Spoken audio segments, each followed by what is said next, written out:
Formula One moves back into action after the summer break. We're here in the Netherlands for the Dutch Grand Prix at a seaside resort half an hour away from Amsterdam. Welcome to Zandvoort. It's round 15 of the Formula One World Championship as well.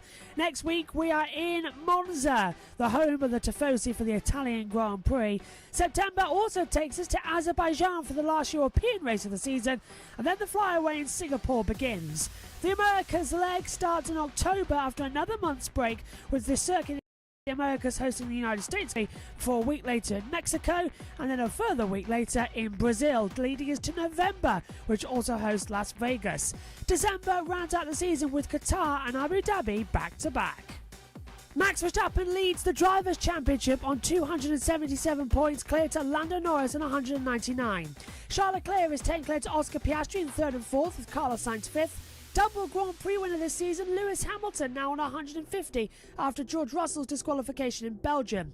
Sergio Perez is in 7th position, the only driver in the top 4 manufacturers yet to score a race victory this season. Alonso and Stroll round out the top 10. Nico Hülkenberg is 11th on the same amount of points as Yuki Tsunoda. They're 10 clear to Danny Ricciardo. Ollie Behrman has 6 points after his amazing Saudi Arabia race. He's level with Gasly, 1 clear to Magnussen and Ocon. Alexander Albon is the last driver with points. Zhou, Sargent and Bottas still pointless. In the Constructors' Championship, Red Bull lead the way, 408 points, but they are being massively closed in by McLaren on 366 and Ferrari on 345. Mercedes now getting their act together in the second half of the year as well, with 3 of the last 4 race victories. They're in 4th. Aston Martin have 5th from RB in 6th. Haas are 7th. Alpine 8th. Williams 9th. Sauber still no points on the board. Let's take a look around this circuit. Zandvoort in the Netherlands, a 2.646 mile circuit, 14 turns, elevation changing up and down, 3 bank corners as well, and one of the best circuits on the calendar to return to Formula One. Get a good launch at the last corner of the banking and hurtle down towards turn number 1 of Tarzan. 8th gear flat out, hit the brakes with around 70 metres to go. A long sweeping double apex right-hander which tightens towards the pit exit. Turn 2 and 3 fall together as well, and now into the banking. Take a low line, let the car drift up high if you need it. It's not going to compromise too much on your overall lap time. Now coming through the dune section as well, really get the car up to speed as you take several parts of the track flat out. Lift off the brakes ever so slightly, drop down 2 gears down to 6th. Full throttle now, drop down 5th gear, flick the car into the right, then back down 5th, 4th, 3rd, flick the car in once again and again back on the power. Turn 9 and 10 now. Hard on the brakes, to the left, double apex again, light the power and then open up the DRS zone as well. Continue with the power down towards the chicane, another heavy braking spot as well. Have to tarmac on the inside line as well to stop gravel coming onto the circuit. Very tight, twisty, slow, stoppy section. Now it's all about the banking, the last corner here at Zandvoort. Get a good entry into the last corner and then boot it hard. Don't lift off the brakes once, keep the car to a low centre line. More degree there at the last corner there is at turn 1 at Indianapolis. Across the line, and that is a lap of Zandvoort.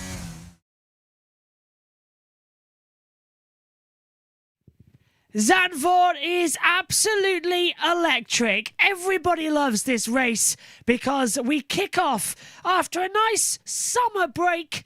It all starts here. Orange is the name of the game. Max Verstappen is the name of the prize. Welcome to the Dutch Grand Prix.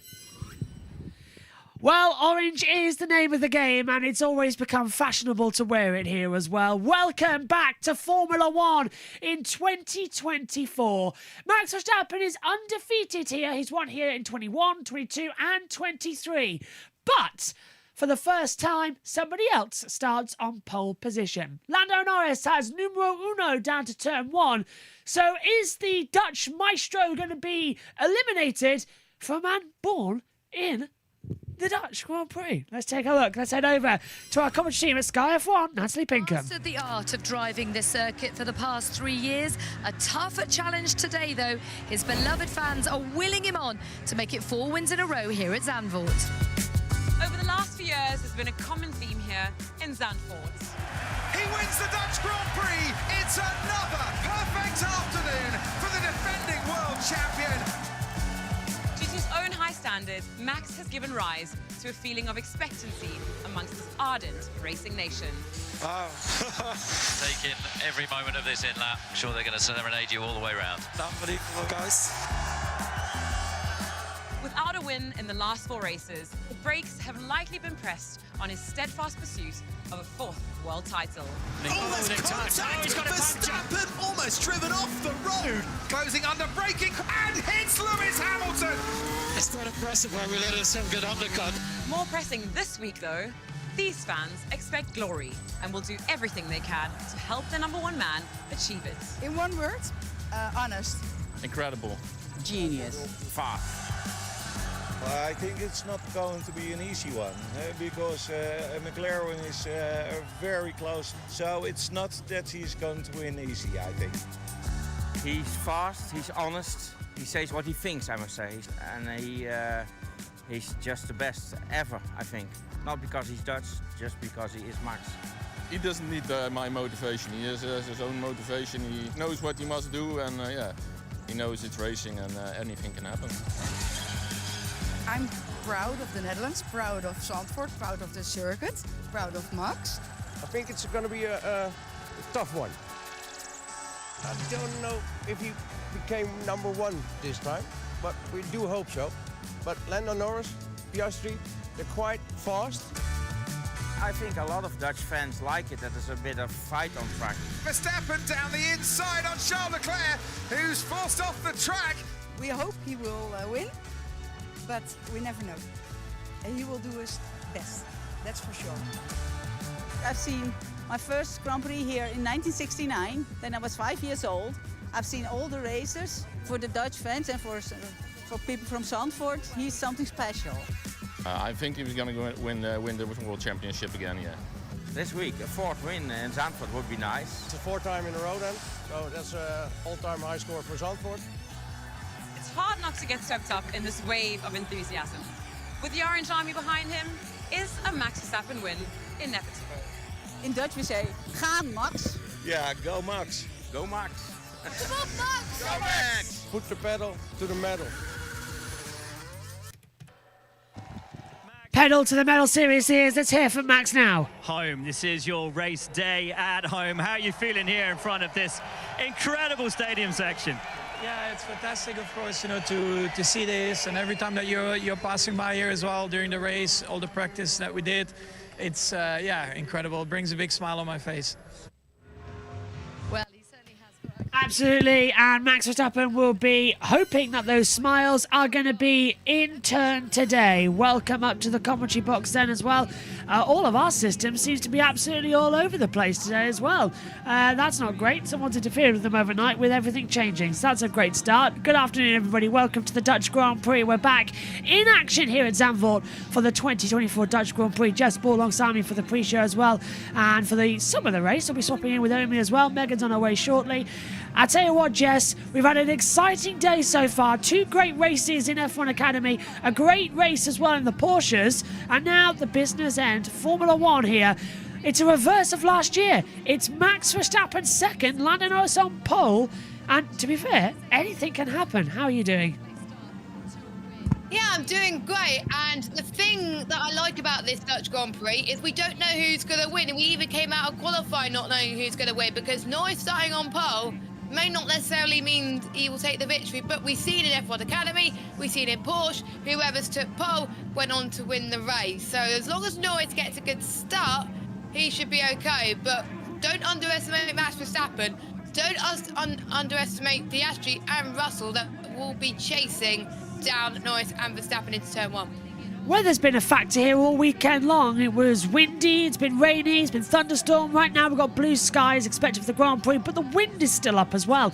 Is that going to affect the Red Bull like we saw it on Friday? And is that an advantage McLaren, who have been so competitive throughout the whole weekend, no matter what the conditions have turned out to be?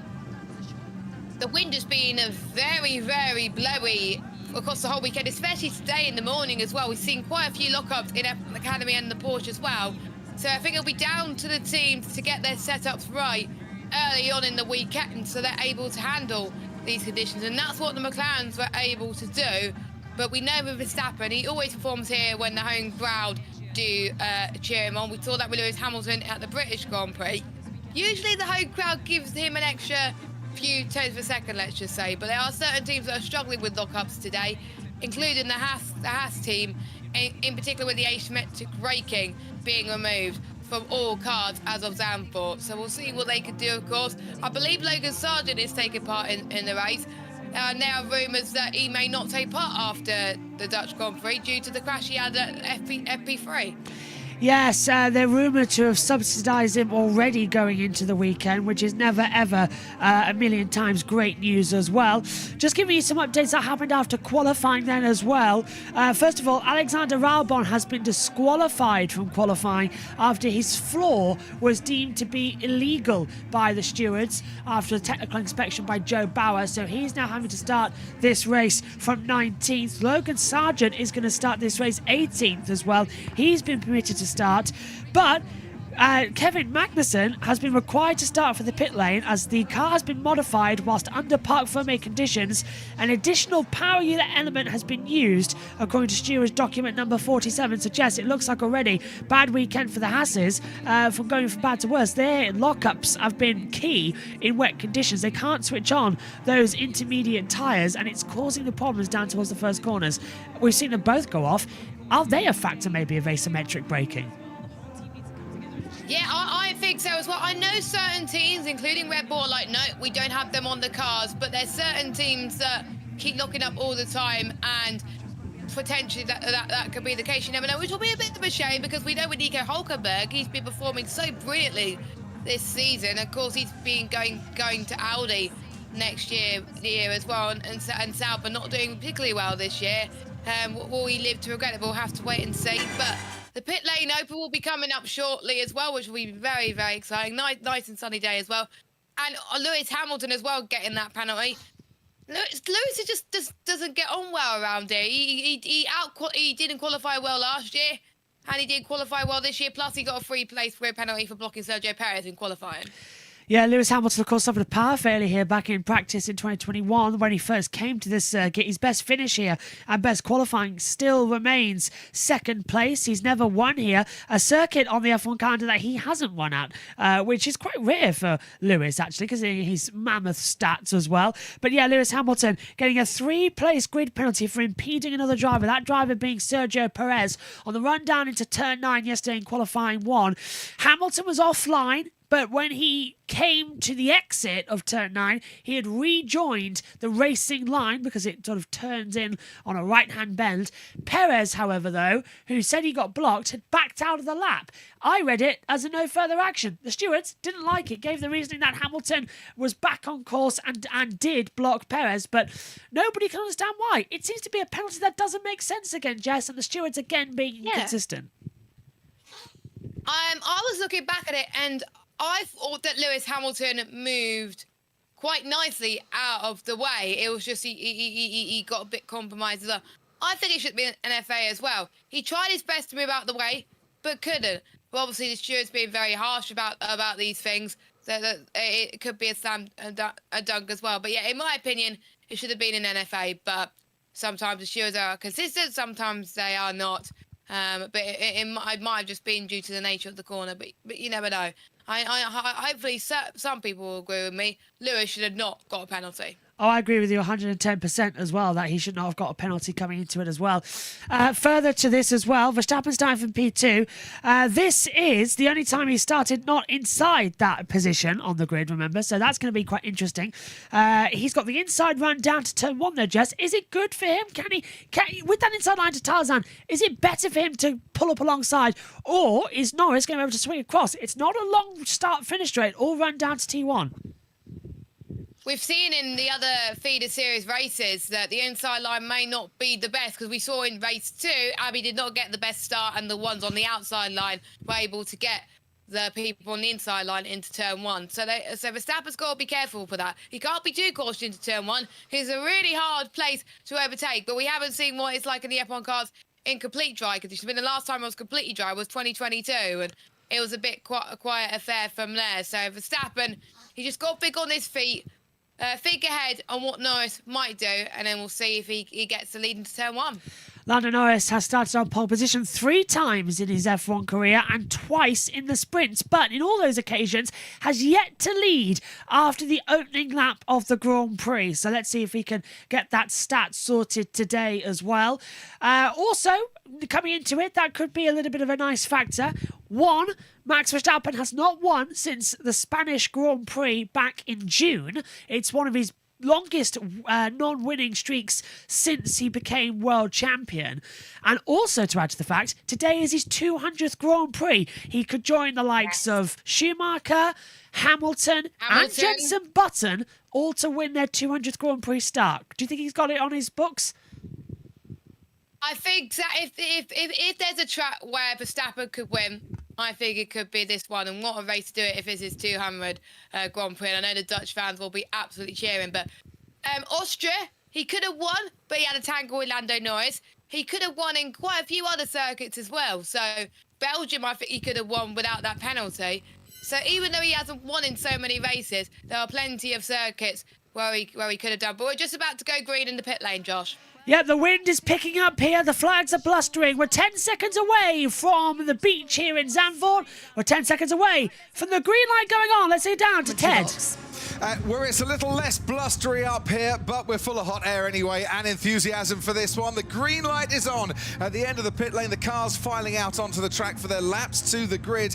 And the capacity crowd here, if they've come wearing orange, well, they've got the right colours for this one. Max Verstappen, Lando Norris, for the 3rd time this season, they are sharing the front row. 2 previous occasions, Max Verstappen has gone on to win, but it was a sensational qualifying lap from Lando Norris yesterday to take pole by over 0.3 of a second. Trouble for him is that the odds and the form book are pretty stacked against him.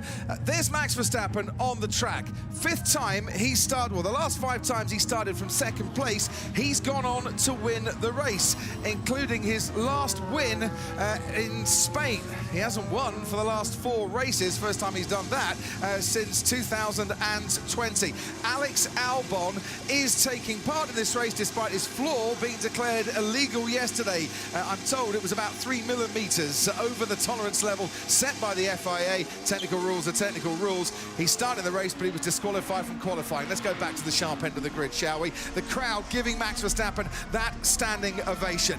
But it's Lando Norris on pole. 5 previous starts from P1, 3 in a Grand Prix, 2 in a sprint, and Lando has failed to lead the first lap at the end of that first lap. And life hasn't exactly been rosy for the pole sitter in 2024 either. Last 6 races this season, none of them have been won by pole. You have to go back to the year 2000 for the last time he had 7 races in a row without the pole sitter taking the win. But McLaren say they've got the performance and the pace today for a potential 1-2 finish. And don't forget, Lando's a double winner here in Euro F3, and all good things come to those who wait, right? The race has been won from pole for the last 3 years. It's Max Verstappen that's done it. But what's his strategy today, and how do you go on and win this race? Maybe if you're Lewis Hamilton for 14th, where he has won in the past, Germany 2018. Bernie Collins is our resident strategy expert. She's got everything we need to know. Well, hopefully I've got everything you need to know, Crofty, but a few insights for you. So obviously we've got quite similar conditions here to we had to P2, and that is when the majority of the teams got that long run information. Most of them focused on the soft in that session, and that's what we're expecting to be the predominant starting tyre here. The thing to look out for is that soft tyre did for some particularly Russell was one that stood out to me, suffer quite high degradation. And it's not going to be the life of the tyre, as in the number of laps they can do, that's going to force a two-stop. It might be that degradation. So they're going to have to watch out for that degradation. And I think, particularly for a number of cars on the grid, like Russell, like I said, that is going to push to potentially a medium start tyre. So there's going to be a mix, I think, on that grid of soft and medium. And the cars that you pointed out, Hamilton, Carlos Sainz potentially, are they going to risk it and start on a hard tyre, do a longer first stint, or are they going to be much more aggressive and try and use a two-stop race in order to have a tyre offset and much faster pace than the cars they're trying to race against? The only other thing to say is that we've got a number of teams that have two medium tyres available to them. The big one on that is McLaren, but the teams are McLaren, Williams and the Racing Bulls. Both have two sets of medium tyre to play this weekend. Is that going to be the changing point of this race? But it's a lot to play for here. The track is going to improve dramatically in the first stint because of that massive overnight rain that we had post-quali. A lot for the teams to learn and pick up on their toes here. Back to you, Natalie. Thank you, Bernie. Anthony Davison joins myself and Naomi Schiff at the front of the grid now. Anthony, we heard yesterday, particularly from George Russell, with us after qualifying, and Daniel Ricciardo, about sliding out there on the track. Will that be a problem today, do you think? It'll be less of a problem today, Natalie, because naturally in qualifying you over-push the car and therefore the tyres as well. And when you're doing that, you get into realms of balance that you might not really experience in race trim, where the car's tanked up with the fuel and you're in kind of tyre preservation mode. You don't want to take them anywhere near the edge of the grip. But in qualifying, you're quite happy to sometimes go over the edge of the grip. And when all of the drivers did that yesterday, you start experiencing niggles in the balance of the car that you may not experience in the race. Okay, and this changing temperature, Naomi, the cloud cover keeps coming and going. The wind keeps changing direction. How much of an impact will the ambient temperature be and this wind? The challenge here is we haven't had conditions much like this all weekend long. Today, coming into it, it said 18 degrees sunshine all day, so I think teams have sort of geared towards that. Now, honestly, every 5 minutes I keep putting on my jacket, taking it off, putting it on, taking it off. I think that it's very difficult for them to predict for the start of the race exactly which way they want to go for that opening tyre, but ambient temp 100% make a difference, and the wind as well. It's just been something for the drivers that just makes it so much more challenging around a track that is already such a challenge. Interesting result in qualifying yesterday for the Aston Martins. Both Alonso and Stroll looking pretty quick in 7th and 8th. What kind of a race can we expect from them today, Anthony? It's one of their better tracks of the season so far, Natalie, and yeah, both drivers have been able to extract good performance from them.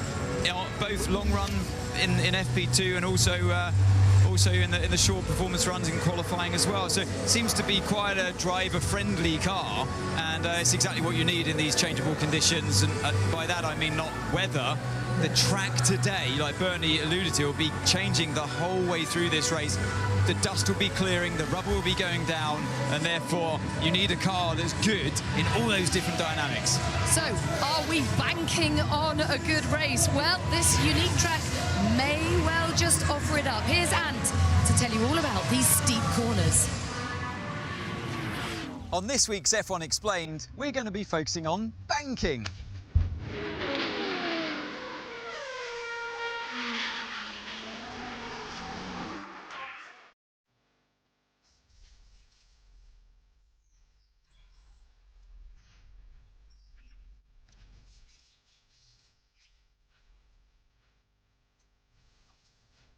Well, luckily, we're here at Zandvoort, a circuit with plenty of banked corners, like this one here, in turn 14.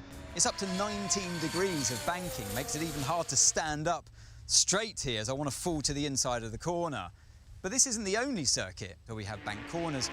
Monza, for example, on the oval there, back in the day. Indianapolis as well, that's got up to 9 degrees of banking. And even more modern circuits like today, we have Jeddah and Shanghai. The reason why we have bank corners, though, is simply to generate more grip to the car. If you have lower downforce situation like here in the final corner where you're running DRS, they needed to think outside of the box. They needed to do something different, so they had to make the corner banked. up to 19 degrees allows the car, with that centrifugal force as it thunders past here, to stick more to the ground mechanically instead of relying just on the downforce of the car itself. And when you have that bank corner, it creates a vertical G-force that goes through your body, through the car, through the tyres, as it squashes it onto the circuit and allowing you to run DRS through a corner like this one here in Zandvoort. But above all of that, when you're inside the car and you drive through a bank corner, it's really good fun. Hard to run on those steep corners. What's it like to drive on? So the last time I drove on this version of this track, the corners were already banked, but not as extremely as this. I actually have driven on a half-banked circuit in the US, and honestly, it's insane. I mean, just walking it, you ran it the other day, it's, as Anne said, it's almost difficult. You want to topple over. I think for the drivers, it's a lot of fun. Like when you're in the car, it definitely represents a new challenge, but I personally really thoroughly enjoy it. Well, look, the atmosphere here is quite, I can't really put into words. It just feels intense, doesn't it?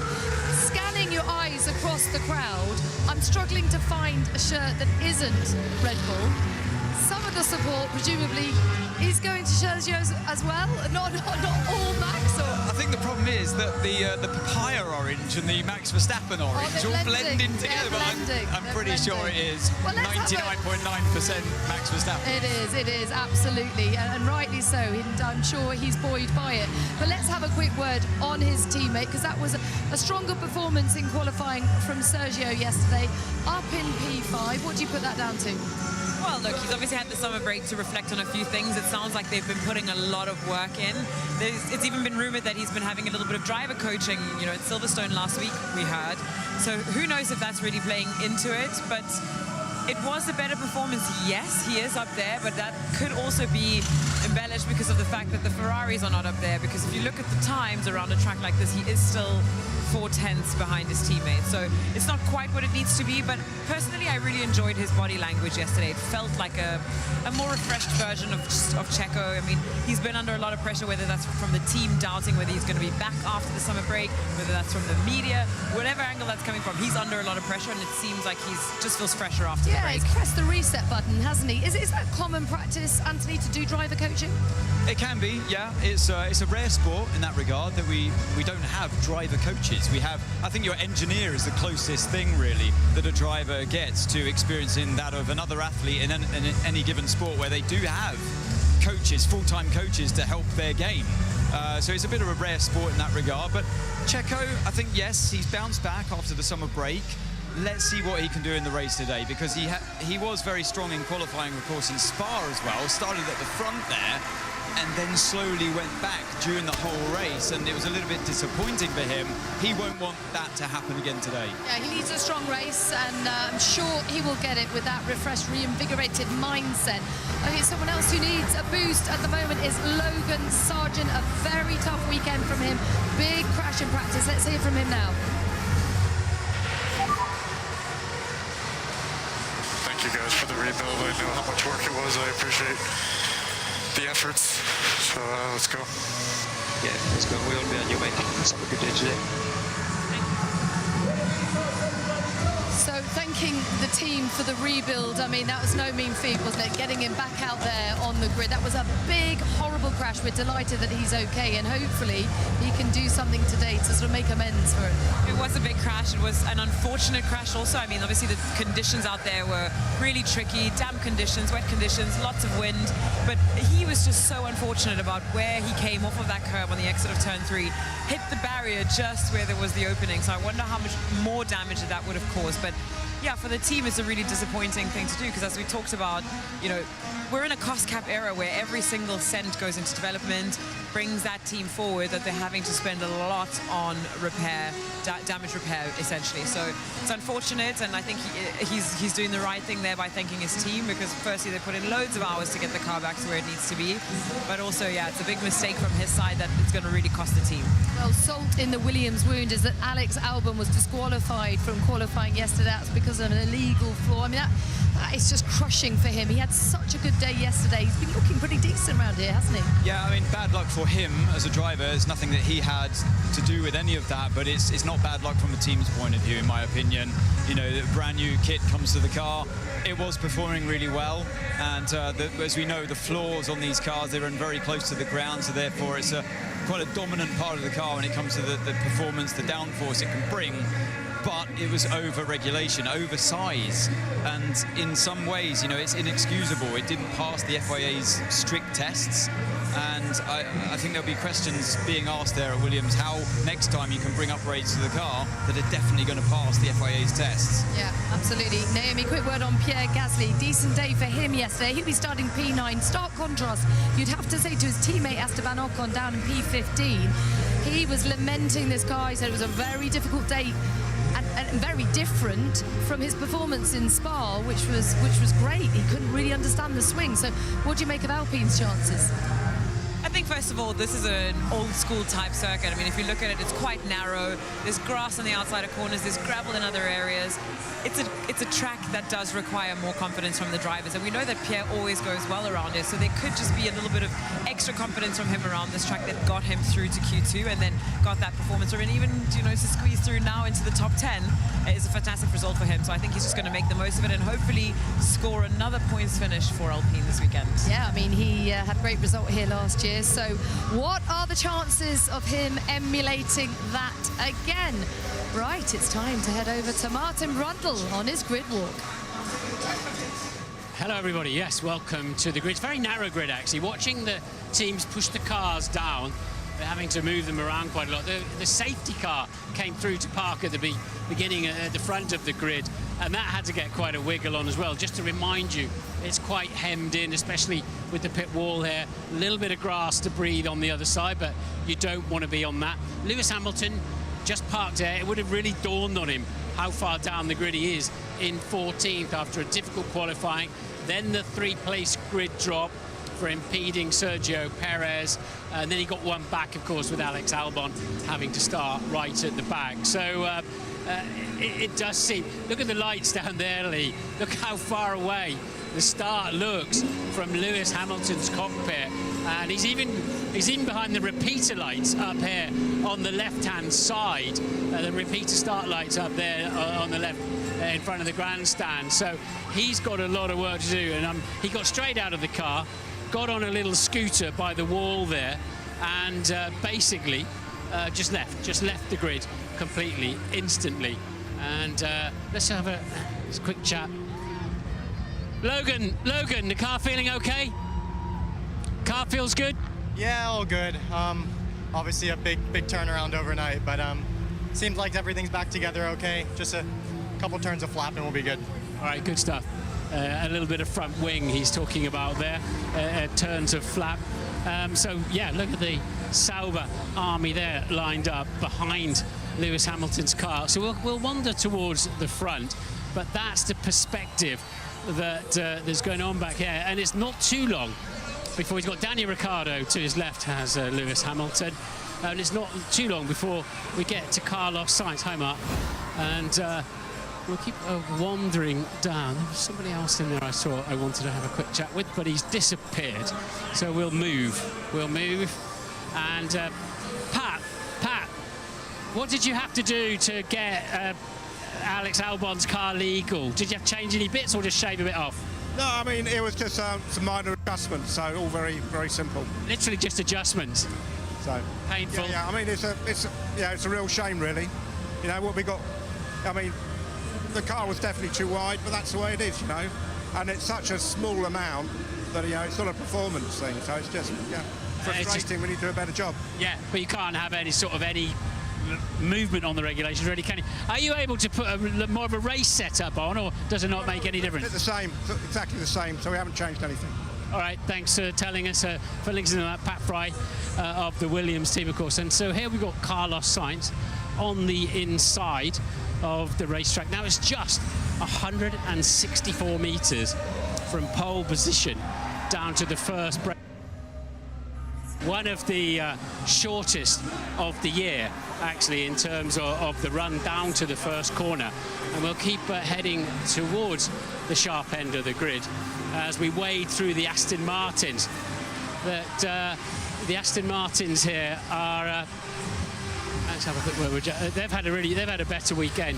Jack, congratulations on your drive next year. You must be chuffed with that, moving to Alpine with the big boys. Yeah, it's amazing. It's something that not only me, but my father, we've been working towards for a long time, and a lot of sacrifice. You know, I know I'm in a very lucky position, so I'm super grateful for that. I'm going to make the most of it.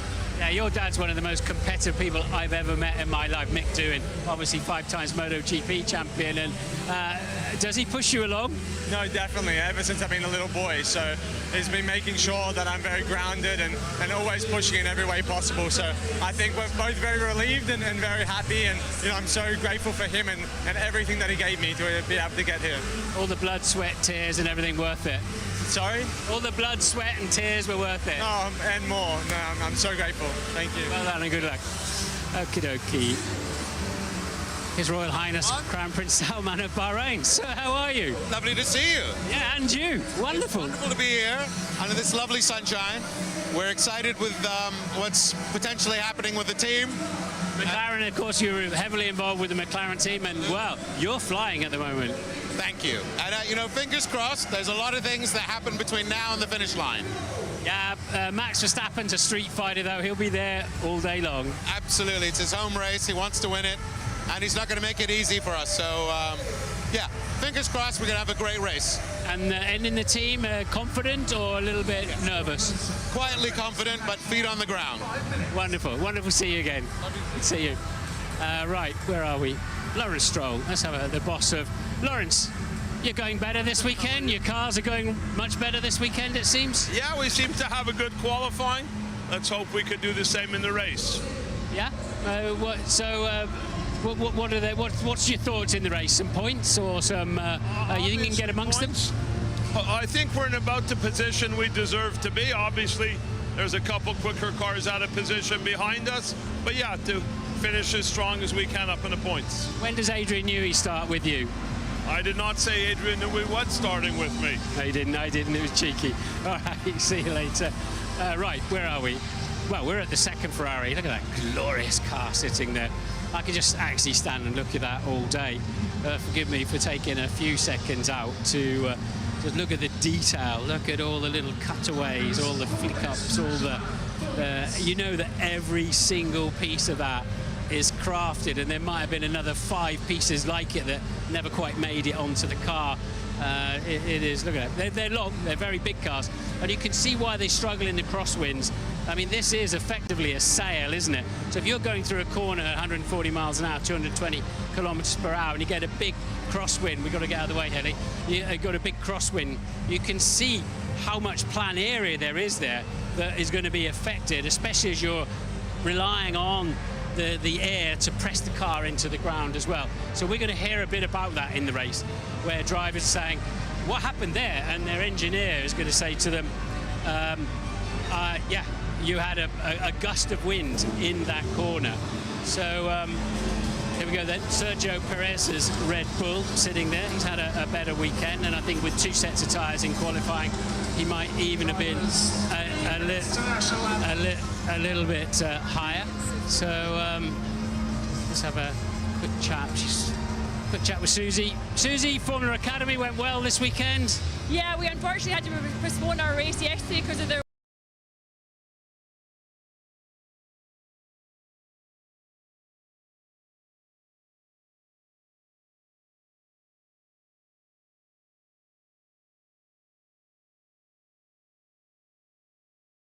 along as we do. There then is George's car, 4th on the grid. He had a good qualifying. I think he'll be hustling. He'll be chasing the gearboxes of the 3 cars ahead of him. And then, of course, you get nearer the front of the grid. And as always, there's like tumbleweed at the back and a million people at the front who want to be seen to be in the right place at the right time, get the right picture. And right, oh my goodness, 2 minutes to national anthem. I better get down there actually. And Christian, CH. Oh, sorry, I've just been tripped up there. We need to go that way. Good. Can you beat the McLarens? Look, we're going to give it a good go. I think the first corner is going to throw everything at it, and then you know, the wind and the conditions are going to be crucial today. All right, good stuff. Give us a good race. And we'll keep mooching along here. Excuse me, gentlemen. We can get through here. Can you make it, Lee? Lee's a former Marine, so they don't tend to get in his way as much as they do mine. Jill Scott, MBE, how are you? Oh my God, I can't believe I'm here. This is the first time I've ever been, and it's incredible. Everton, Manchester City, and of course many caps for England as well. How's it going for you? Oh, it's going really well. I think I'm here today with Heineken and just obviously getting to come to these incredible events. I've literally had the best day ever, but yeah, retirement is going well. And who are you cheering for today? Oh, I don't know actually. I think Lando, everybody's talking about him, so yeah, I'm going to put him down for the win. Go with the pole sitter. All right, I'm going to move forward. Lovely to see you on the grid. I don't actually think I can get through here now. I think we've kind of... Okay, we've just got 25 seconds to the anthem. I'll stand here like one of the millions of other people who want to be here. So we can see the drivers lining up. The anthem is 2 minutes earlier today, if you're wondering why everybody's there just that little bit earlier. It's changed the dynamics of what we do. Just a few seconds ago for the Dutch national anthem. Thank you, Martin. Here it comes. Everyone's favourite anthem, the Dutch national anthem. Wilhelmus van Nassau ben ik van Duitse bloed. Den vaderland getrouwe blijf ik tot in den dood. Een prinsenman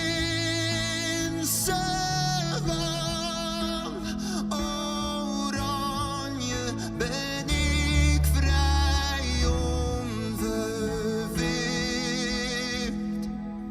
De koning van Spanje heb ik altijd geëerd.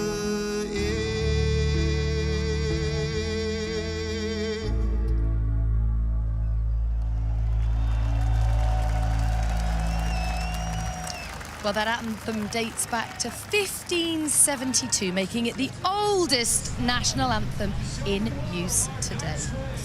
All the chat today, though, is about the two men on the front row, Lando Norris and Max Verstappen.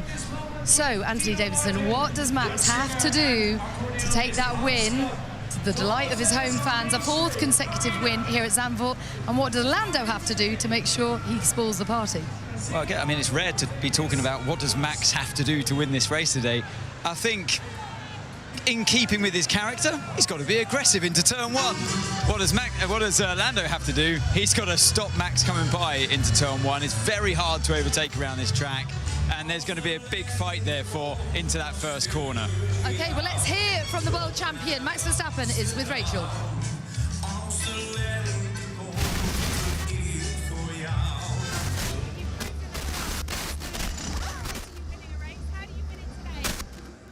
I don't know, let's see how the pace is in the race. I mean, so far this weekend, it's not been the easiest in the race, but like race pace.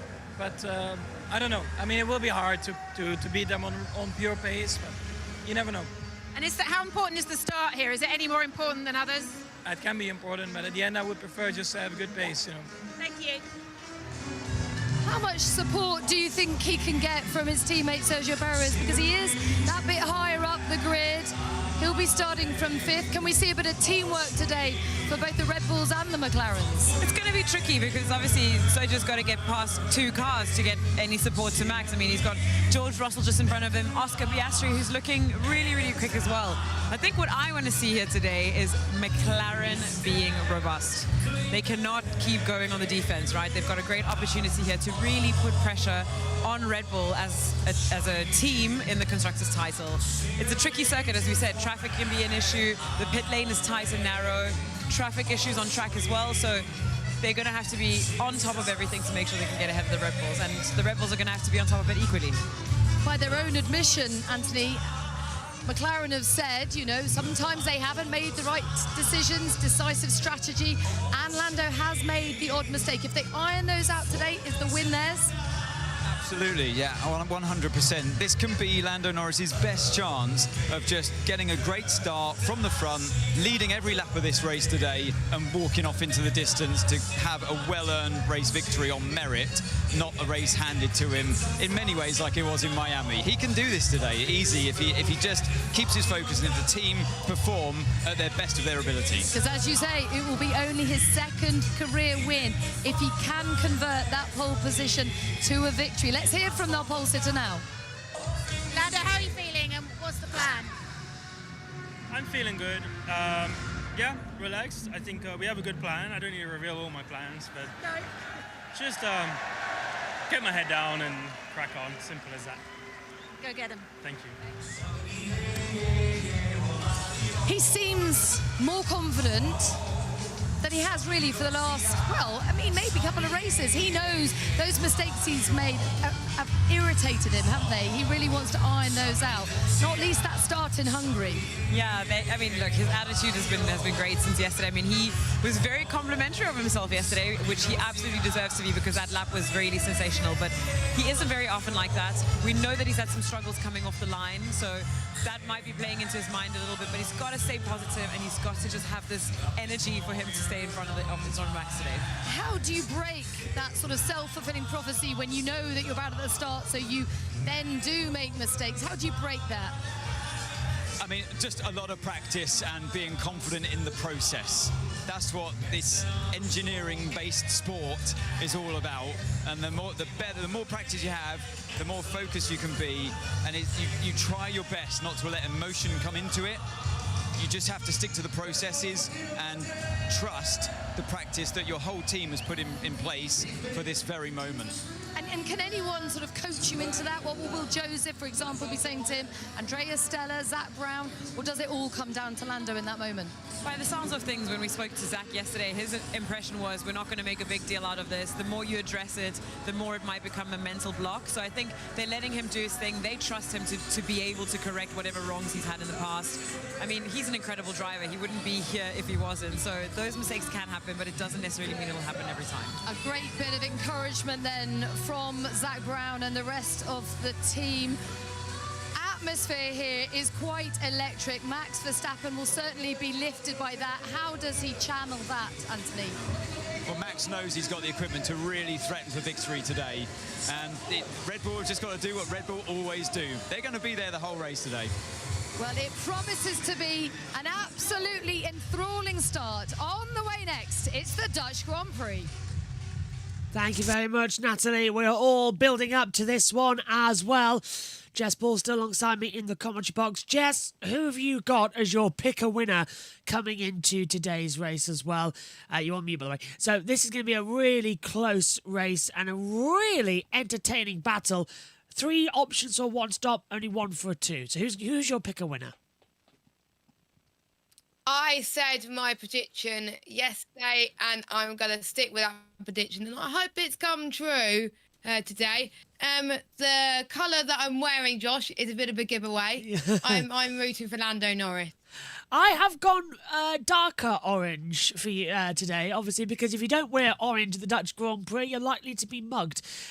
Because this is 100% Max Verstappen territory.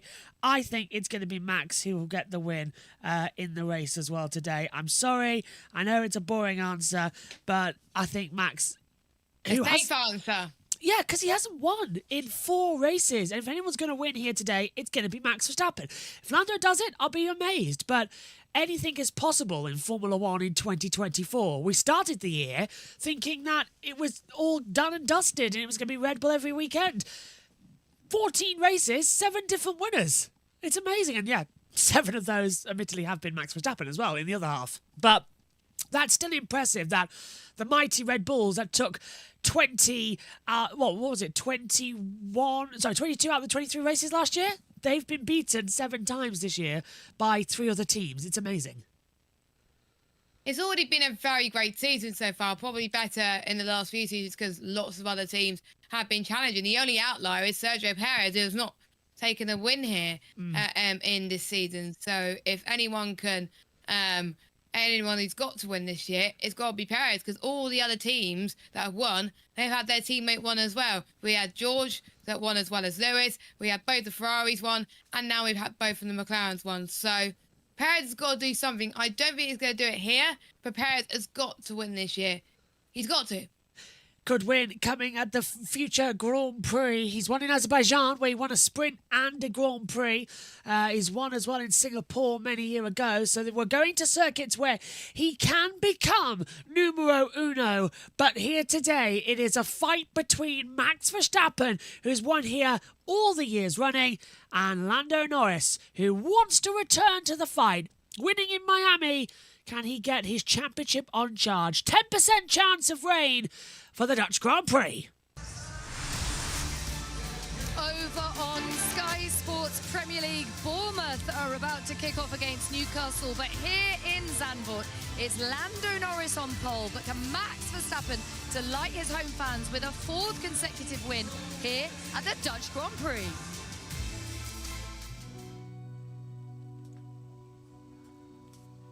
I'm Pablo Luker, I'm a contemporary artist. For me, art is about able to be free, to let your mind go and to dream. When I was a little kid, like 3-4 years old, I was running around in the paddock. In the future, of course, I hope to become a world champion. Max Verstappen, youngest ever Formula One driver. Feel ready for this? I hope so. Formula One, it's about winning and also chasing your dreams. Yes! Unbelievable, I can't believe it. Max, he's a hero. Why have you had so many accidents? I don't know. I got really tired of all the questions, so I think if I get a few more, I'll headbutt someone. Daring to be who you really are. You are the world champion! The world champion! Max Verstappen. 3-time champion of the world! No time to waste. Very lovely result time, guys. The 2024 Dutch Grand Prix.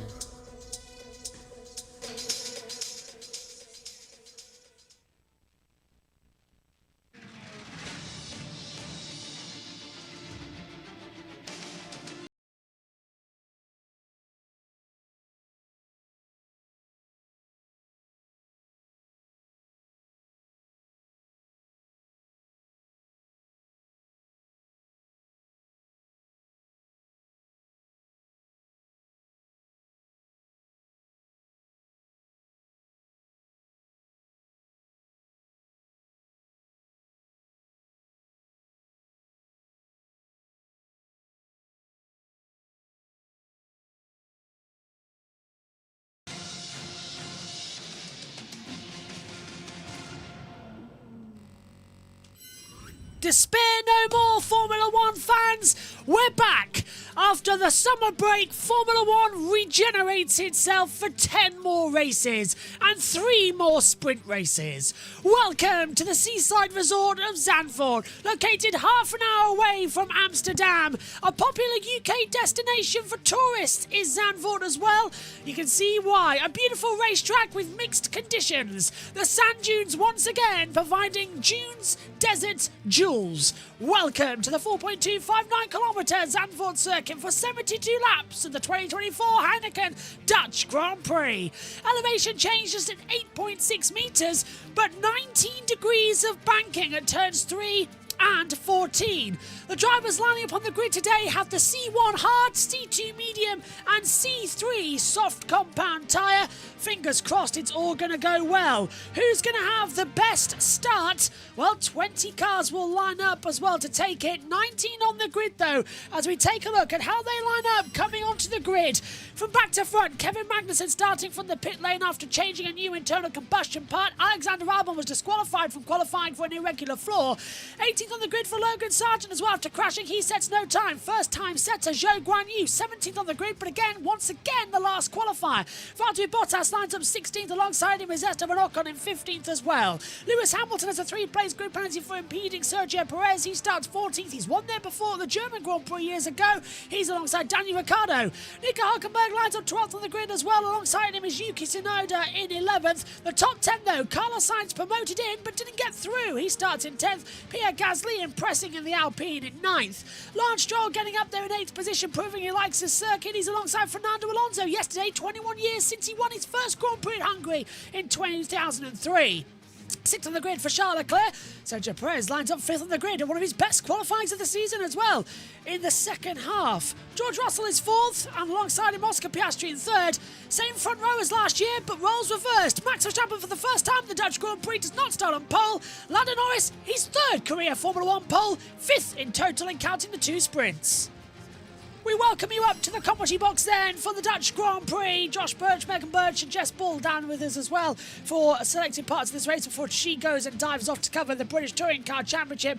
Jess, it's a sea of orange right now, but it's the wrong shade on pole position. Papaya dominates. It's Lando Norris who has P1 alongside Max Verstappen. 72 laps ahead of us.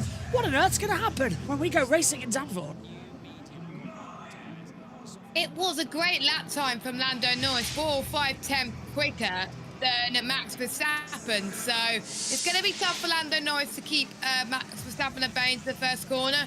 But we know that he's passionate. Hopefully they might have fixed their problems that they've had from the start recently as well. But we know what Piastri and Russell could do, also the 2 Ferraris. It is just, we're into the unknowns here. It's going to be very, very exciting. It is going to be exciting. Omi's just joined the commentary box as well. He'll be flying into the commentary box later on for this one. Lando Norris lining up a pole position. George Russell is 4th as well. Hello. Fingers crossed it's going to be a good one as well. What does everyone expect then, Omi? What do you expect coming into this one? Critical start to the race with Verstappen versus Norris down towards Tarzan corner turn number 1. So an interesting start to the race. So looking forward to the run down to the first corner. Then also after that, because we know Red Bull are brilliant with their strategy, brilliant with everything in the race. But McLaren sometimes can make a few mistakes and they have the faster car. So they may need to fight back if they do make any mistakes. So an interesting race coming up. Is indeed an interesting race coming up as well. That is, as I said, 72 laps ahead of us. Megan just making her way down here as well. Brand new medium compound tyres, the majority of the field. In fact, the only drivers starting on softs are Yuki Tsunoda, Lewis Hamilton and Valtteri Bottas. They're on softs. Kevin Magnussen's time for the pit lanes on hard tyres. Everybody else is on the brand new mediums. And away we go on the formation lap here then for the Dutch Grand Prix at Zandvoort. Megan Birch walks into the commentary box just in time to talk us through what's going to happen with the strategies here today. Oh yeah, a complicated one.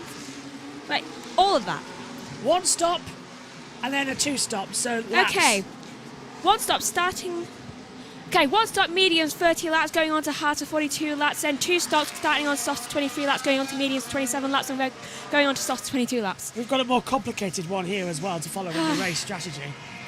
Shall I read that out? I'll do this one, it's fine. Bernie Collins sent this in as well for Zandvoort.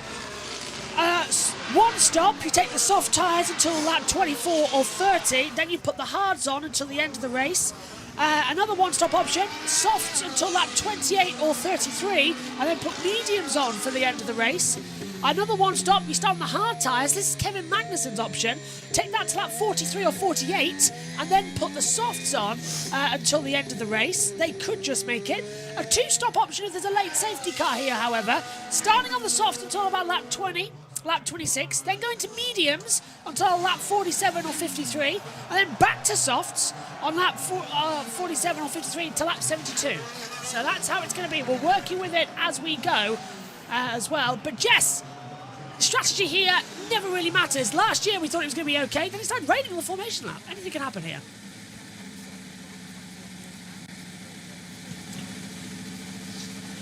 Can't hear Jess at the moment. By the way, question. Yes. Why has Albon been disqualified from quali and races? Permit to start. He had a irregular floor. Right. Yeah. Floor. Hello, Jess. We can hear you now. Sorry, Josh. I didn't know you were referring to me there. I didn't know I was meant to speak. Don't worry about it. There's a bit of lag. That lag will go after the touring car race because we can swap back to everything as well and get everything crystal clear. Yeah, it's a bit of a delay. It's because the laptop's having to deal with some stuff, not the iMac upstairs, because the iMac's doing the touring cars. So that's how it all comes in. New page. New side of the championship, yeah. Well, this is going to be a big one. Let battle commence in Zandvoort and tensions rising. Let's go. 200th start for Max Verstappen in Formula 1. He's a three-time world champion, that. Got his hand on the fourth. Won his first Grand Prix with Red Bull. Why is he down the race pad still? I'm organising it. Well, Lando Norris on pole position. He's on the right-hand side of the picture. Left-hand side is Max Verstappen. Just 164 metres down to turn 1. Second shortest run to turn 1 on the calendar after Monaco. So let's see what's going to happen. It's been a long month. Do you remember what happened last time out? No, but my book does. Green flag at the back. Rebecca will press the button. The Dutch Grand Prix is 5 lights away. 4, 5, pause. Action at Zandvoort. It's a good start from Max Verstappen. Lando Norris has not got away well. Verstappen leads into turn 1. Coming round the outside is the Ferraris. Russell battling with Piastri. Verstappen leads to Tarzan as they come through towards Glockenbosch as turn 3. Perfect start for Max Verstappen. And once again, Lando Norris in his third pole does not get the lead into turn 1. That has happened every single time he's started on pole position. So that stat will remain. Verstappen leads as on the inside the Ferrari nearly takes out Piastri in a big way. That was Leclerc trying to go through on the inside of Piastri. Did not work out. Sainz has dropped back into 10th. Hulkenberg out to 11th as we come down in towards Skagenfold. That was crazy at the start because I saw further down the field that two Aston Martins actually came together going round the side, and also maybe pole just isn't his fault. No, now Max Verstappen can scamper away into the distance because look at that already. 9/10 ahead and a full second before we even get down towards the chicane at RDS. There's a move further back as well between the two Saubers. Also, one of the that's one of the RBs nearly making contact as well. That's Hulkenberg passing Tsunoda. Hamilton is still in 14th. Hamilton's not made any place at the start. He's stuck behind Yuki Tsunoda as they come into the Glockenbosch for the first time. Verstappen leads. Norris second. Russell third, Jess, and Max Verstappen can now scamper away into the distance as now we see Alonso passing Gasly down into turn 1. Yeah, I told you that the home track for Max Verstappen is definitely giving good vibes for this one, so really excited to see what Verstappen can do around here. Russell had a good start too, so never count out the Mercedes. We're seeing the Aston Martin trying to go for the move past Williams, I think. Or the Alpine, I don't know. It's the Alpine and Gasly as well, with Alonso in 8th position. Not move going on there, unfortunately. So, biggest loser at the start, well, there's a couple as well on that one. Stroll down 2, Ricciardo down 2, Zhou down 2. How did Zhou Guanyu manage to get past the... Why is Zhou Guanyu in Formula 1 half the time? He's been passed by both the Williamses. Well, only one of them did start in front of them, but... Actually, no, they both started behind him. Yeah, Sargent started 18th, Albon started 19th, Magnussen started in the pit lane. The only reason Magnussen hadn't passed him is because of the pit lane. Look at Lewis Hamilton going to the inside line and Yuki Tsunoda into the braking zone and gets to the inside. Nice move from Lewis Hamilton getting through on the inside line. Ooh, wheel to wheel there at the back with what I think Tsunoda was... Bottas. No, it was Ocon and Albon almost crashing into each other. It's a tight circuit, this one. You can't get it right all the time. They were backed up. Yeah. I didn't see what happened with them. Oh! That's what you're seeing us down to turn 1 as well. That's Tsunoda under pressure, as I said, from Bottas. Is he under braking? Yeah. And there's, as you say, Ocon battling with... Yeah, I noticed that. Ricciardo and Albon, yeah. And Jess, I think this is the problematic at the moment, isn't it? Because Zandvoort's such a tight track, pack racing becomes a key feature here. You've seen the other two. You can't even overtake. You got to be so close to each other as well. And it's just insane. By the way, in the minis in the ITP4 coverage I'm watching, it's a red flag currently. So I'll be here for quite a while. Hey, fine by me. That helps us out. I've been the comms bugs. Omi, what did you make of the start? As we're on lap 3, watching Piastri closing on Russell.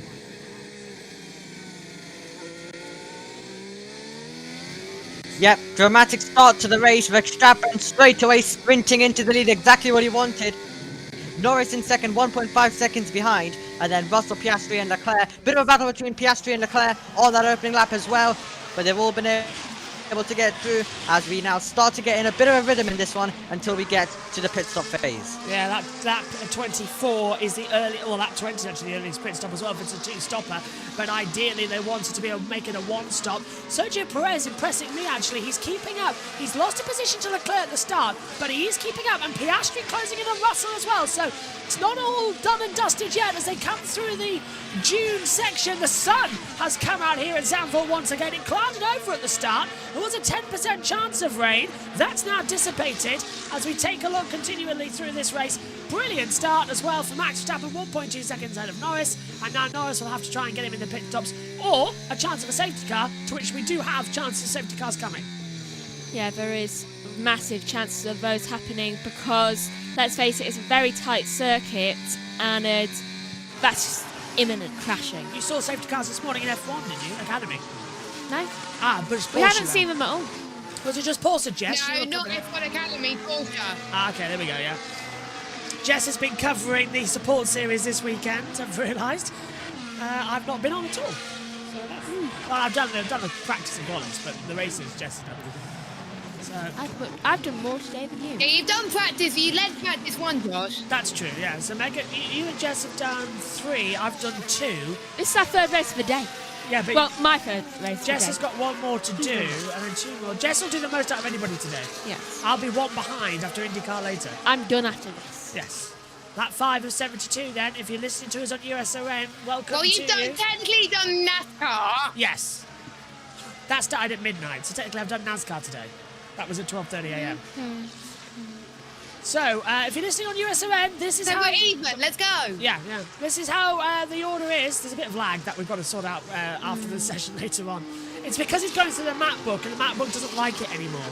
So it's having a paddy, which is why there's a bit of lag back. Because usually the iMac is doing the team data. It's just so I can have good pictures with British touring cars. Yes. So normal service will be resumed soon in this one. Because as soon as Jess is done, I'm going to nip out the box, change things over, so that we can all have peace. But probably, knowing us, that's the end of the race.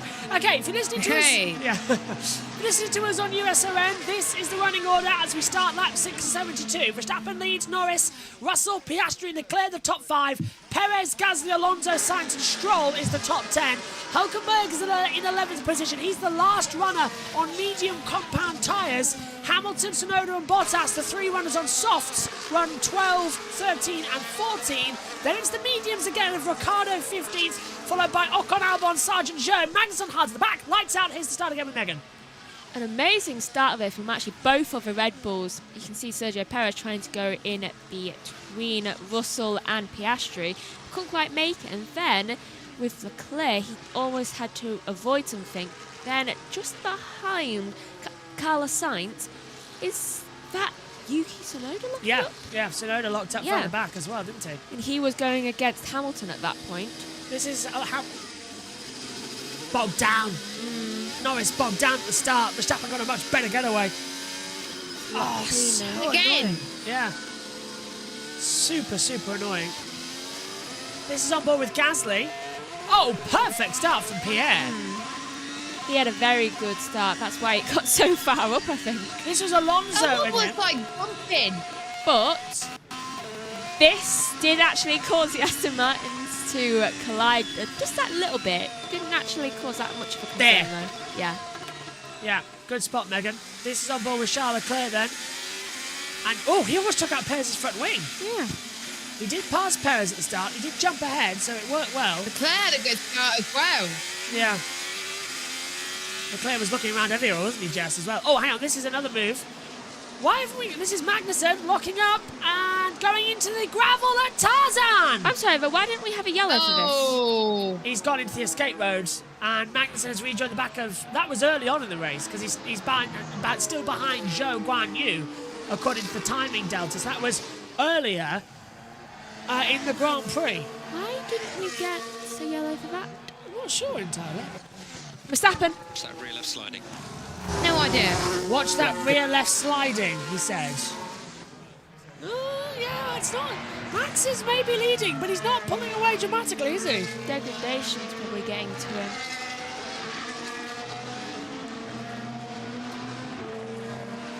Never sent it all the comment board. So, as they come through, Verstappen leads. 200th Grand Prix start. Of course, he could become drivers who fail to finish their 200th Grand Prix start. Rubens Barrichello. True. As well. Sergio Perez, can we help you with your tyres and traffic? Anything on the tools? It's like, quick, Max is failing!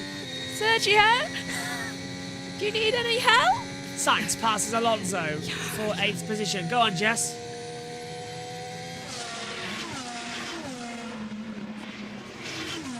Where was Barrichello's 200th Grand Prix?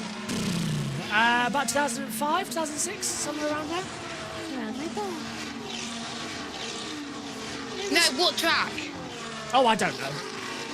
I have absolutely no idea on that one. I think it was actually Brazil. And he always retired in Brazil. Barrichello had an unlucky thing with Brazil. Okay. Raikkonen was last time. Raikkonen hates Germany. Raikkonen has failed to finish the German Grand Prix 9 times. 14. Norris Radio. Jeez. Who we are racing? We think it's just Max. I think we're racing whoever we think. The car ahead. Who are we racing? Do you think it's just Max? I think it's whoever is in front of us. Norris has got a big marker. Yeah, come on. He's just like, I don't care who I'm racing. I just want to win this. Whoever's in front of me, my enemy. Carrot and stick situation, isn't it? Proper carrot Do you and know stick. which other driver? Do you know which other drivers failed to finish their home Grand Prix in the last few? George Russell. Yeah, failed to finish British Grand Prix as well. Sainz round the outside of Alonso and turn 1. The Spanish drivers. Good move there from Carlos. So we saw him move up the order as well from 9th to 8th. Alonso dropping down once again. There is Carlos Sainz. Chasing Gasly now for 7th. We're 9 laps into the 72 here on the Dutch Grand Prix. If we suddenly cut to Max Verstappen in the wall somewhere, that would be the most...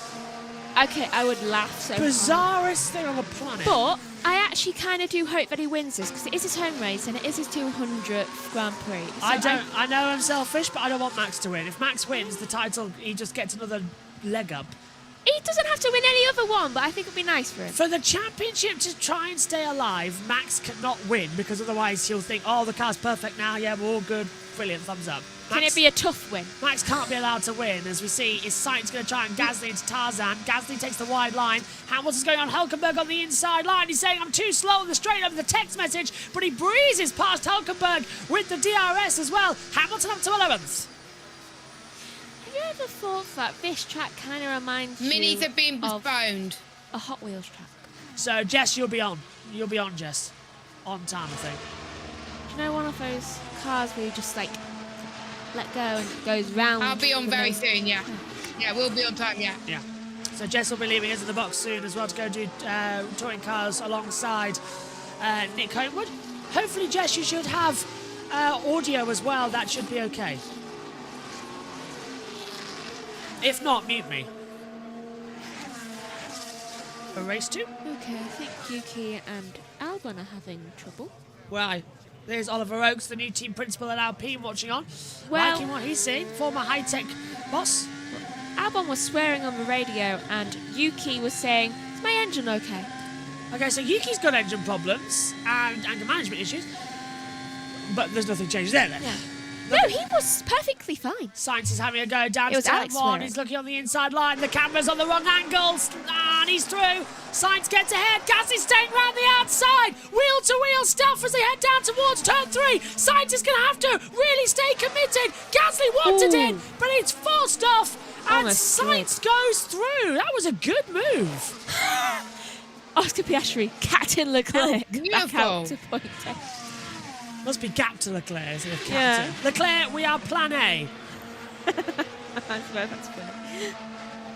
Sorry, Jess, go on. Plan A, plan A. Oh no. My tyres aren't doing great from Logan Sargent. That did not end well yesterday. This is... Oh, Sainz almost went into Gasly at turn 1. He didn't flinch. That is his preferred tactic.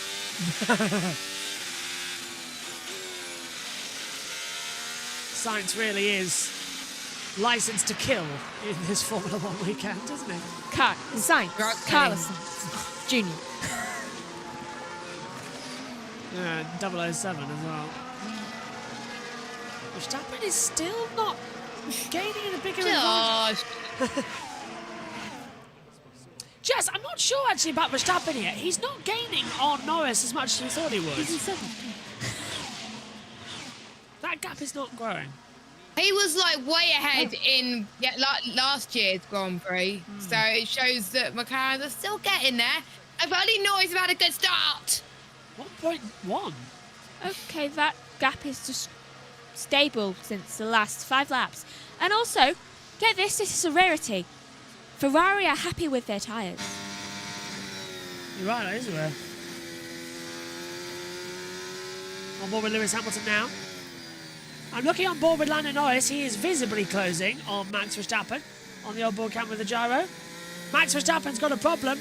Yeah, that's fine. It's just not that weird. Piastri. Thought on plan A versus plan B. I think plan A. Copy that.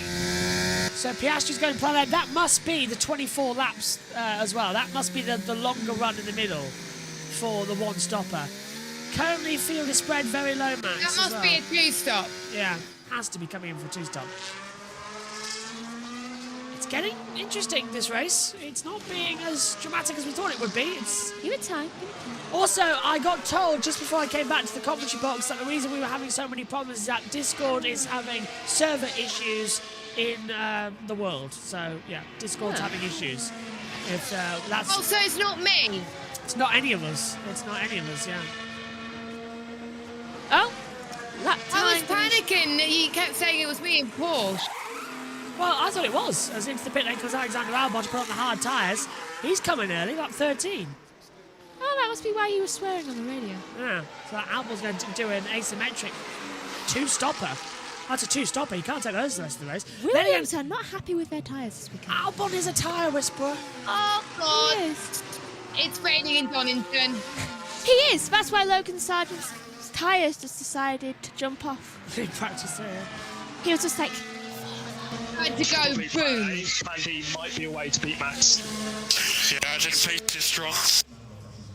So pace is strong with this plan A might be a way to beat Max. Oh, go on, Norris. McLaren need to get a hold of their own strategy here. They can't be allowed to let the drivers have the strategy. The engineers are paid to do the best, and it's not up to the drivers at the end of the day. Did you like my joke? I said the pace was strong. I heard you. We saw Giampiero Lambesi as Hamilton goes through on the inside line to pass Alonso. Right, we saw Giampiero Lambesi, that's the race engineer for Max Verstappen. Then we saw Will Joseph, race engineer for Lando Norris. Both of them very accomplished men. This is Verstappen's radio. There's a turn at all in 10. Understood. That's the hairpin. Well, that's not good. That's the place you need to turn the most. This is turn 10 now, down to the hairpin. This is Renault, and I'm telling you now, Max is struggling with rear grip. Lando's closing him in. The gap's 7/10 of a second. I'm telling you now, Max is not good. That Red Bull, the rear of that Red Bull that everyone's been looking at over the summer break, saying about asymmetric braking. There's something different about it this weekend, and Max is struggling. Lando has got the pace now. It's probably not good we have 4 hairpins in this race now. And he can't turn. What do you think, Jess? Lando for a race win? I'm still having my bets on Lando because Lando just got so much grip. I know he's had a bad start, but I have hopes. I'm keeping my fingers crossed. And usually a McLaren wins when, well, the last time a McLaren wins, I wasn't here. That's true. Let's have a look at a replay of Lewis Hamilton. I don't think either are going to win. Oh, okay. Who do you think is going to win then, Naomi? Who's your pick a winner? I'll just go with Russell because he's in third. I think Verstappen and Norris are going to crash battling for the lead. Oh, Russell, yeah, good point, yeah. Russell to pick up the pieces, just like... Actually, it was Russell, Piastri and Leclerc. We got the same top 5 we had back in Austria. True. Also, I think maybe Austria 2024 vibe. Maybe Russell will be like, just Well, like, Austria was this fine. is my repayment plan for a disqualified win. Yeah, it was Russell, Piastri and Sainz who finished in third. So replace Leclerc with Sainz and you've got him in the order. Oh, this is insane, that is. Nico Hulkenberg says, I'm bleeping early. For what? He's meant to be boxing early, not bleeping early. His wife says the same thing. I couldn't resist that one, I'm sorry. I know, that's why I pointed it out to you. I couldn't resist that one. Hamilton's closing in. Alonso sends it up the inside to Tarzan. And Hamilton's going to battle wheel to wheel with his old rival Fernando Alonso and makes the move. Do you know, sometimes when Lewis makes a move, because he is knighted, sometimes I think of him just making a move and going, good day to you. So Lewis Hamilton making the moves. Max We didn't see that full screen. We didn't know. We saw that picture-in-picture. F1 finally using picture-in-picture more and more. Yeah, we saw the picture-in-picture, but I wanted the full version. I'm dreaming. I was dreaming. Alexander Albon is fastest. Huh? Alexander Albon is a What? 1:15.520. He's the fastest out there on the circuit. The driver track has crashed. I've just seen a message from Lance Stroll. He says both his front and rear axles are talking. Look at Lando Norris. He's in 6/10. He's got DRS. He's going to have a go round the outside into turn 1. Lando Norris is attacking Max Verstappen for the lead in the Dutch Grand Prix. The top two in the World Championship. And Lando was so much faster down the start-finish straight compared to Max. Max almost like he was harvesting energy. Apparently, it's not just the turns he's struggling at. Yeah. Also, Lance's front and rear axles are talking. I think we should study that. It's like, why are they talking to each other? Keep an eye on it as well. I feel sorry for Jess. Max's car's sick. Yeah, my tyres are just numb. They don't grip. Yeah, copy that, man. Max saying the tyres don't grip. He's on mediums. Well, maybe they're cold. Yeah. I don't think that car sounds well. Max's car sounds sick. It doesn't. That didn't seem right. Look, he's twitching. No, it didn't. It's like the similar sounds of what we saw in Australia. Yeah. Yeah. That there did not seem right. It's going to happen now. The DRS is going to be activated. Lando Norris is going to go for the move here. Make or break in Zandvoort in front of the main grandstand. Verstappen's going defensive. Lando doesn't flinch. Sends it out the inside. And Lando Norris takes the lead of the Dutch Grand Prix away from Max Verstappen, who's having serious issues here in Zandvoort. And Norris leads. Wow. That was very easy. Can we have a key hanger red flag in Donny, please? I want to watch this. It's still not going at the moment. Oh my god. Well, Jess, you've got 2 laptops, remember? Joe Grenier is going plan B. Okay. That is true. So I'll get distracted otherwise. What a race. Norris leads. Let's take a look at it again, Megan. And it's just a way that DRS happened. But Max moving to defend, but very late. I know why it seems weird. That's free practice speed. Yeah, the car's not in full race mode, is it? That is not racing speed. Does look quite slow, doesn't he? That's free practice. I've just come off a fast lap speed. Back off. No, he didn't back off. Max is going... Oh, I just come out of a pit lane from free practice speed. Max is struggling out there as well. He's sector times all over the place. Max... Let's keep it out on Russell as well and see if he catches up. That's Lando. Yeah, I know. Yeah. Timing. There we go. Timings are fixed now up here in the comms box. Let's go for Lando. What's the plan from here? Lando, how are the tyres? I think okay, mate. They feel pretty reasonable. I'm consistent, so. So Lando, we think just plan A. We think plan A. He might try the undercut, but that's cool. Plan A. Stay cool. Just keep on going. 7/10 the gap. Max is closing again, but Lando's faster. Why are they always telling Oscar when the safety car window is? letting him know. Safety car window is open then. I never tell Lando. Maybe they do, we just don't know. I moved this and it made that noise. They don't broadcast all the radios, Megan. Just checking Megan hasn't broken a very expensive chair. I moved this and for some reason it made a really loud noise. Like I moved my arm rest. I think I know. God. By the way, Megan. I think I know why this chair's been thingy. Why? It's not down fully. Hang on. Is it the Megan? It's not upright. There we go. It wasn't up fully. Hold on. Yes. Yeah. Because you just slammed your backside into that chair, you're nearly breaking it. See, do you know, that's a $300 chair that we got for free. How else am I meant to sit? Gracefully. Not like I heard of That elephants. isn't how I work. I don't know how to be graceful. Thunder thighs hitting the chair. I don't know how to be graceful. Oh my God, my ears. Just sit. That's a chair. You sit like I do. That's a chair that is very expensive. Let's say I go Norris. for Lando Norris. I felt like my brakes are going along, but I feel like there's a lot more wind all of a sudden. Okay, we're checking now. Oh God. Yes, there's a lot more wind, Lando. Just like to point out, as soon as I fix it, Megan's now no longer a severed head. Oh yeah. I knew there was something weird about that chair. It was making me lower. You slam into it and push it down. It's a gas canister. They break, you know. I know, mine needs work on. Mine's knackered. The on the other chair. Well, we can replace them. Can you say knackered? Yeah. It's a form of saying tired. I don't know. We can't. Josh can't replace him because he's not a PSGO anymore. I might just go back to get another chair. Oh, I meant the gas canisters. No, I can't replace it, so don't break it.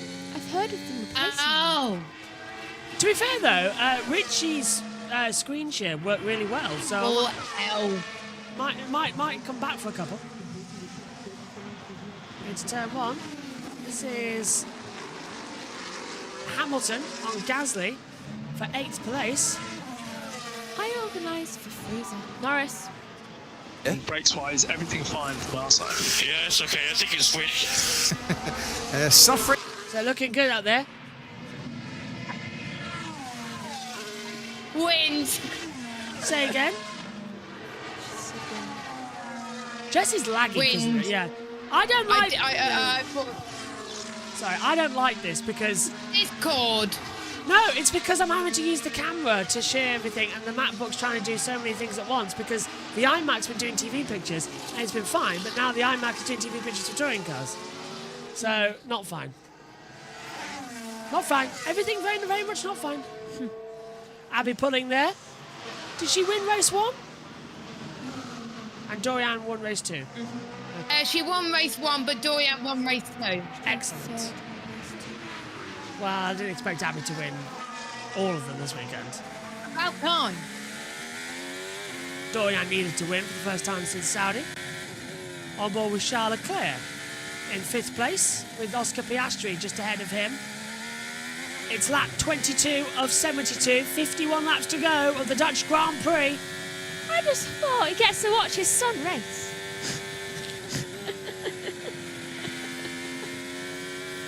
Oh yeah. Oh, not that thing again with the I Leclerc still have the family Piastri thingy. Yeah, well, I got away with that by saying there was 2 Leclercs in Monaco. But I'm going to have to go because I've just seen Louise Goodman in the pit lane. Okay. So I've got to go. Sorry. No worries. See you Thank you. later. Thank you, Jess. See you soon. Take care. So, did you know that Bye, Jess. Nicole Piastri has been seen wearing a Yuki Tsunoda top on a live interview? Did not know that, no. Since she said, Yuki, are you free for a position of the sun? So she's still joking about that. Obi's joined us now in the comms box as well. As well, I put up the BBC blog, so we'll hear from Obi again in pit lane throughout this race. Box is cancelled. Why? What did it do? That was Zhou coming back in. Zhou's dropped to 20s, by the way. Both Sauber's 19th and 20th. Still no points on the board for either of them at the moment. So their race day going from bad to worse as the field continues to close up. Tsunoda passes Sargent for 16th position in this race. 3 cars in a pit window. Replay Hamilton. to the inside. This is him nearly getting ahead of Gasly, but Gasly's going to force his way back round the outside, and Hamilton could do nothing about it. Like, surprise. Hamilton does not like this circuit. No, he does not. He's never gone well here. Things just seem to be going way too smoothly out there. At the moment, yeah. Yeah. Let's have a listen. Lo, give her carrots, Josh. Is that you? No idea. Shrunken head. Very exciting indeed. So is coffee. And hello again, dear Nat, in your first comment. Says, let's go. That was right at the beginning of the show. Let's go indeed. Down we go again. Now look at Leclerc on Piastri, closing in towards turn 1. Piastri defends the inside line. Leclerc trying to have a look around the outside. He's got the grip, but he hasn't got the speed. Aggressive attack there from Charles Leclerc. Like father attacking the son there. Let's have Max Verstappen. Max Verstappen's lost the touch of the Red Bull. I told you had to put it in obedience school. Hamilton boxes and changes over, so that's lap 24, and he's going to hard tyres. So Lewis is on the one stopper. He'll take those now to the end of the race. So Lewis on a one stopper there. As they attack back through. How many people have been in the pit lane so far today? Bottas has changed over to hard 7 laps ago. Sargent just stopped. Zhou stopped 4 laps ago for hards. And 7. Tsunoda pitted 9 laps ago for mediums. Hulkenberg 9 laps ago for hards. So we've had a couple of pit stoppers in this race already. And they've changed over the front order. 7, as Megan keeps saying. 7. Out of the... 7. Thank you, Nana. Into the pit lane comes the Ferrari of Charles Leclerc. I thought both McLarens might come in for a second there as well, but it's just the Ferrari, Omi, and Leclerc doing a good stop as well. Yep, in the pit lane goes Charles Leclerc onto the first set of the hard compound of tyres. He'll go back into the fast lane, and he's going to be trying to undercut Oscar Piastri. So Piastri is still in 4th place. As soon as we see him come in, we'll throw it back down to Omi in the pits. He's come out ahead of Lance Stroll. As Russell is box. Now he's in 3rd. That's to defend from Leclerc, I have to imagine. There is Max Verstappen. 4.7 seconds now he's dropped to Lando Norris, Meg. 4 seconds. He's really bad today. That's more time than he had to Lando when he was in front. I can see Omi wants to say something as well, otherwise he's just prepping for the pit stops that are coming. Come. Just prepping, don't worry. I thought you might be. Lando goes through, so does Max. Russell's coming in, and the pit crew are ready for him. Russell enters the turn 14 now. Piastri will go through, and down to you, Omi. Into the pit lane comes George Russell, then of course wanting to cover off. Charles Leclerc is stuck behind Fernando Alonso there right now in 8th and 9th. Leclerc is being held up a little bit of a slow stop for George Russell, 3.4 seconds. He's back into the fast lane on those hard compound of tyres, just like Charles Leclerc, and he'll now rejoin the road. There's Leclerc getting ahead of Alonso, and Leclerc is going to overcut here and not work out. So it's an undercut then that succeeded for Ferrari. The overcut attempt by Mercedes has not worked out, so Piastri should be very worried if I'm not mistaken. Have you got this out of me, says Lewis Hamilton. What's in you? I don't want to know what X-ray we're going to see from Lewis later on. We shall see. Piastri. Okay, you got clear air now. Plan A, target +5. Let's go. He said I had, yeah. Well, Piastri's on mediums, right? That was for me.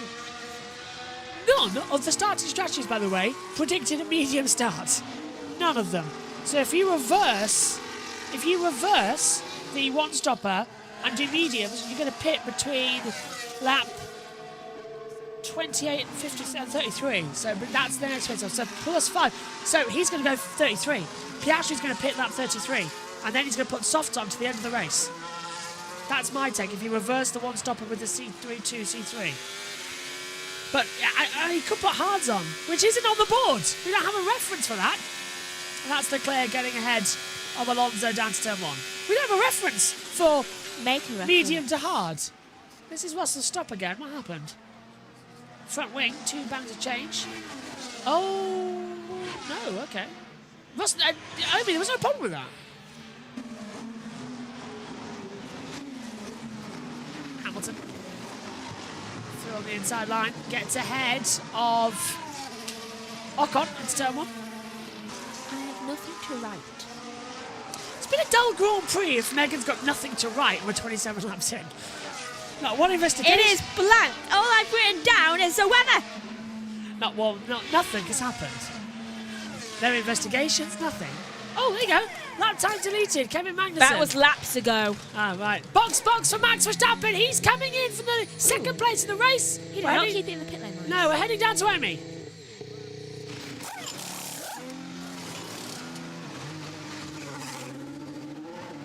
Amy's disappeared.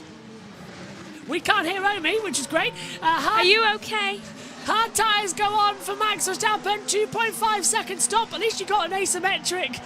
Was it? It's not asymmetric. Was it? ASMR? Yeah. I'm tuning my F1 brain. If you were here, knock once for yes and twice for no. Hello. I was muted. Ian. No one is. Lovely. Max is pitted for hard tyres. It's the McLaren 1-2.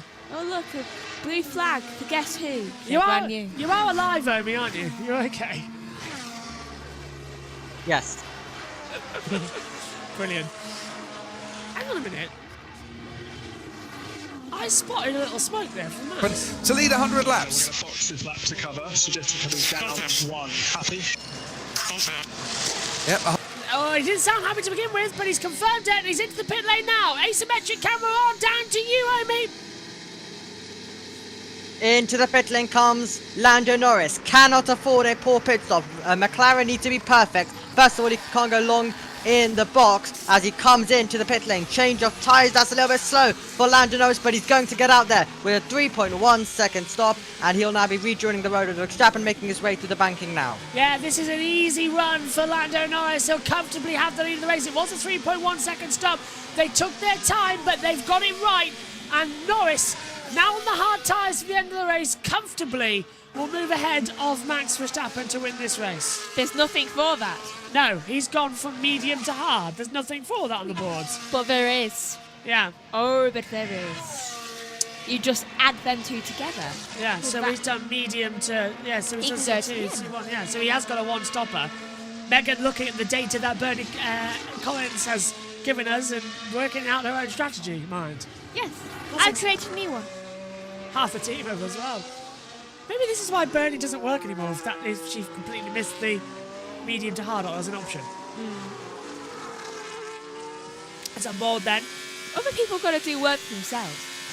So I'll listen to Channel 4 later to see if Ruth Buscombe dive, I should say, as she's got married over the summer break.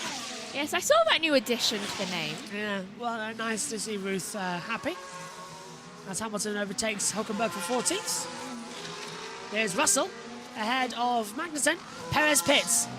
Perez in the pits, so we'll keep Omi on standby to tell us what tyres. Oh, down to you, Omi.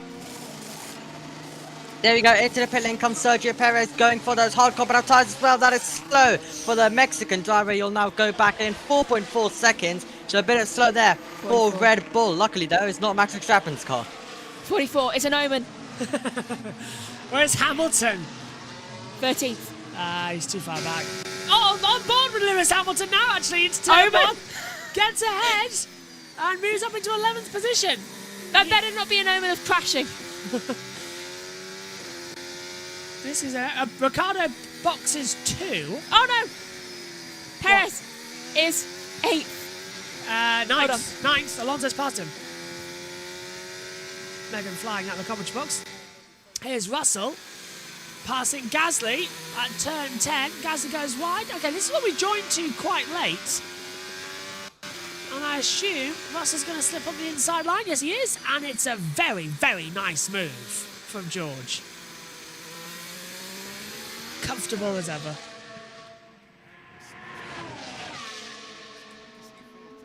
So, box for Sainz. Is he going to box this lap? That's the question. Lando is second. Norris leads. Down to you, Omi, again. Well, Carlos Sainz now coming into the pit lane, going a bit longer compared to his teammate, and he's also going on those hard compound of tires as well. So he'll be looking to use a bit of that grip later on in the race. He's going to lose out to Fernando Alonso, and it's going to be close between him and Perez. Down at the exit, Perez gets the outside manoeuvre and stays ahead, so hasn't worked out there, unfortunately.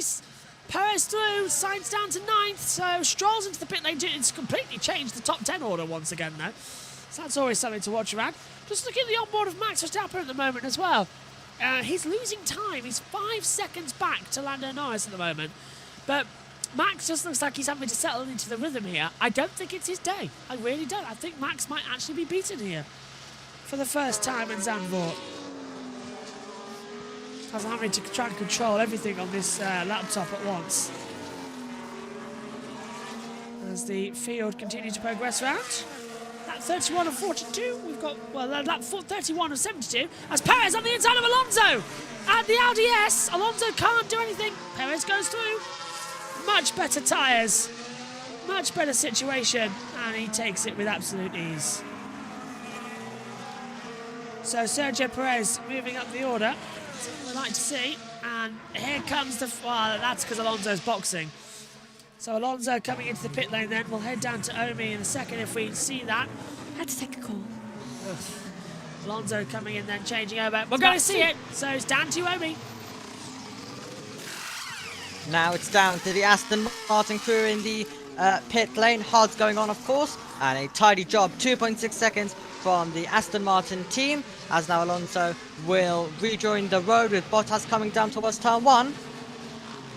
That's Bottas on the outside. He'll be able to breeze through. Alonso's tyres aren't up to temperature fully yet, so that hasn't worked either. Just quickly, Max Verstappen, he's struggling. I'm looking at his onboard. He is not good. He is fighting that car every which way, fighting it for control. Why is it's it so getting slow? worse. Well, this is Sergio. I don't know. This is Sergio Perez. Up the inside, and a nice little take through as well. Touring cars alive, by the way. As we see the battle there again with Perez on the inside line. I'm getting the wrong thing. Next. He's going really slowly right now. This is Magnussen and Hulkenberg, the two teammates. Just nicely staying together. Just checking on the. I'm just checking on the stream. As Gasly boxes as well from P6. Piastri is a box, so the lead will go back to Norris, but 3 seconds. Yeah, Norris did perfectly there to try and close up on this one.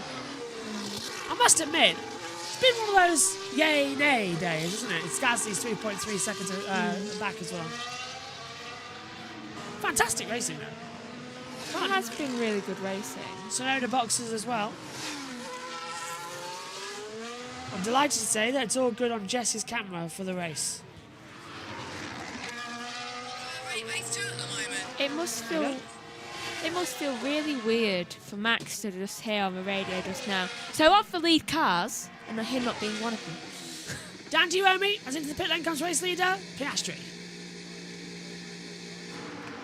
Yep, Oscar Piastri comes into the pit lane. Lando Norris retaking the lead off the Dutch Grand Prix, which Verstappen will go to second place. Tidy stop for McLaren there. 2.4 seconds on go. The hardest, he will now rejoin the road, and he's going to be passed by George Russell, but he'll rejoin just behind in 5th place.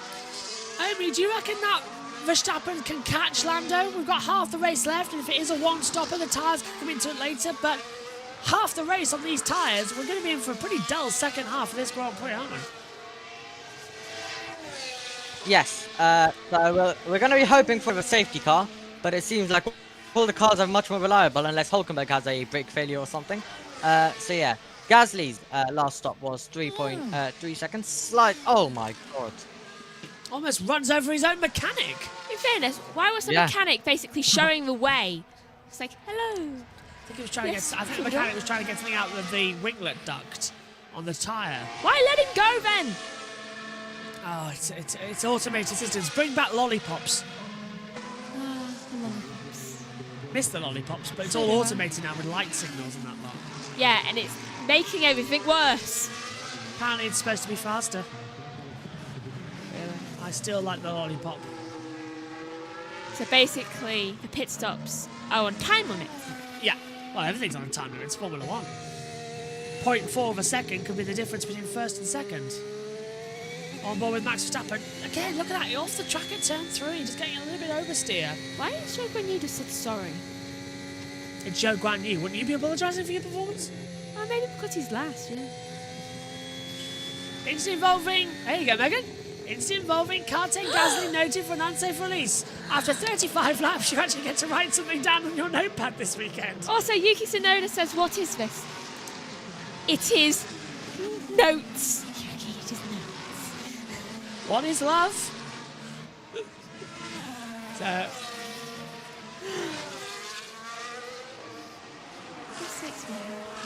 Megan, and there you go, it's FIA official. So an unsafe release for that incident where he almost ran over the mechanic. 9 times out of 10, that's going to be a penalty. As we ride with Lando. That banking, though, with the 18 degree on the camera looks insane for Lando. It does. He starts lap 36 of 72, 37 laps. We are... Well, as soon as Lando gets to the middle of Sector 2, we will be halfway in the Dutch Grand Prix. It's taken us 48 minutes. No, hang on, 45. Let's see when he gets. It's going to be about a 90-minute race in total. We are halfway in the Dutch Grand Prix of 2024. Lando Norris leads, Max Verstappen is second. A gap of 8 seconds. Then it's Charles Leclerc third, with Russell fourth. Piastri completes the top 5. 6th for Perez, 7th for Sainz, 8th Hamilton, Hulkenberg 9th, and Magnussen 10th. Battling for 15th, Ricciardo round the outside of Bottas into Tarzan at turn 1 and makes the move stick. Confirming the other orders, Albon is 11th, Gasly's 12th, Alonso 13th, Stroll's 14th. Ricciardo now 15th, Bottas 16th, Sargent 17th, Ocon 18th, Tsunoda 19th, and Zhou Guan Yu in 20th as well. He is 5 seconds off the pace of Tsunoda and 72 seconds back to Zhou and about to be to Norris and about to be lapped. Norris fast lap 1:14.312. He is taking these corners beautifully. I'm having lunch now, by the way. No worries, Amy. No further action for the unsafe release, Megan. Flashed up from race control here. He's not even hitting the curves. No, Lando really is like majestic right now. We're watching the onboard cameras that we have up here in the comms box. Kind of transfixed. Yeah. The wheels just seem to avoid the curves. Just saying if Amy was watching that right now. Just saying. It is a beautiful camera angle. Even I'm not looking at the right. I'm not looking at the world feed anymore. Me and Megan have got the iPad on, and we are now watching Lando Norris race this track on the camera for a lap. And I think it's quite nice. We've never done this before, have we? Look! Well, we've never had an opportunity in the race to take our eyes off the main pictures. We look at Sergio Perez. Observe. And watch Lando Norris on the onboard camera. He is dominating and doing so well. He's not making a foot wrong. I always don't want to look away. Let's just finish the lap out with him. Yeah.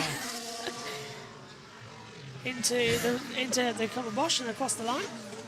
So Lando now starts. Well, we're halfway, so we may as well just take a leaf out of the book and take a look at it. That's a good lap time from Lando Norris there. Race control, Lance Stroll has been noted for speeding in the pit lane. You waited half the race, and now you get to write more. Yeah, I did all my writing pre-race. And it's under investigation by the stewards.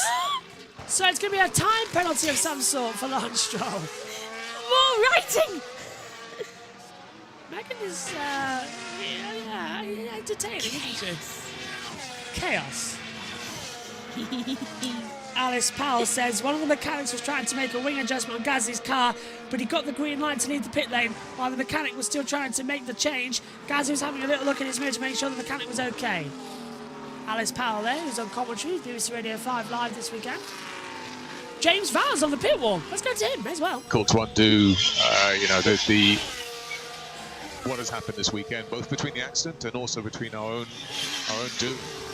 But it's a long race. I think we've got a long way to go. It's going to be a difficult end to the race. Let's see what happens. But we're in a more positive position. What has brought me happiness is the car remains quick. Yeah. He's done 25 laps on these tyres. How much longer can he go, Alex Albon? I think it is possible to go to the end. It's just a question of how fast you are. So that's really what we're trading off at the moment. Do we think we're going to be okay in those dying stages of the race? James, can you confirm all you had to do was just shave a little bit off the bodywork and the car was good to go, yeah? Yeah, correct. It's decimals of a millimetre. That's the world we operate in now. It's a bit of probably 400 grit sandpaper, and that's it, in one very specific location. Thanks ever so much, James. Thank you, James. Yeah, just 0.8 of a millimetre, and that's how much you get disqualified for.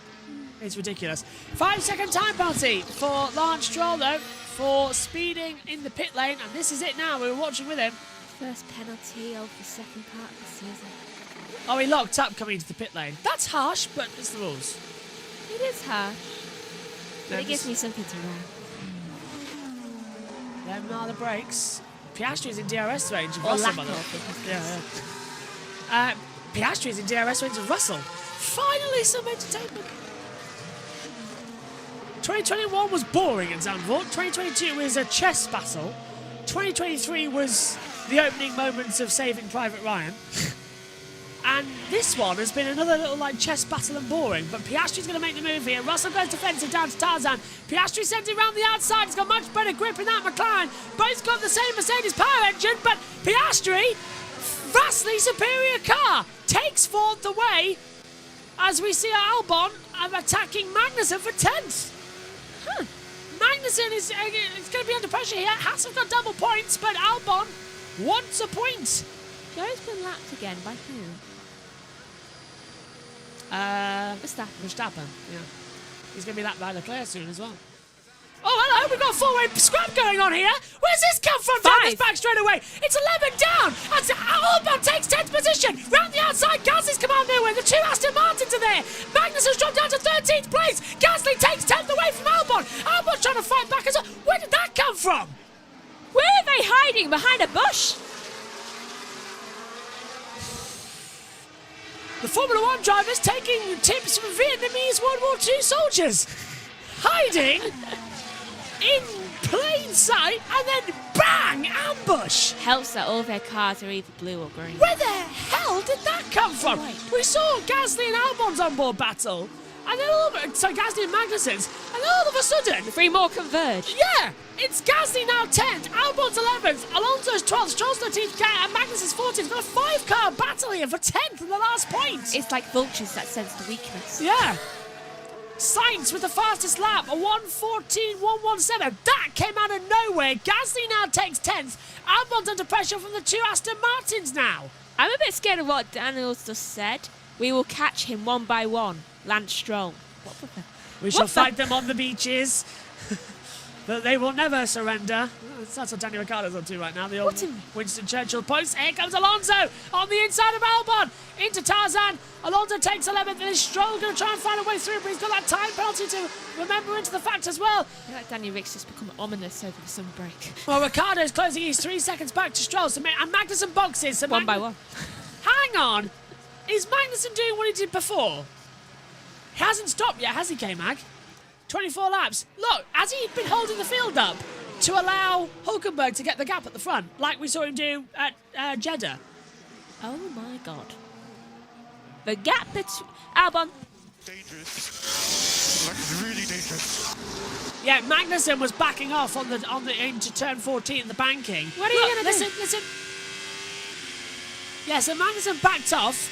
Albon went through, and then everyone else converged because Magnussen was so slow because he was trying to hold everybody behind to Hulkenberg get an advantage in ninth. So it's the same Haas tactics that Magnussen backed off on. So Magnussen let the dogs out? Yes.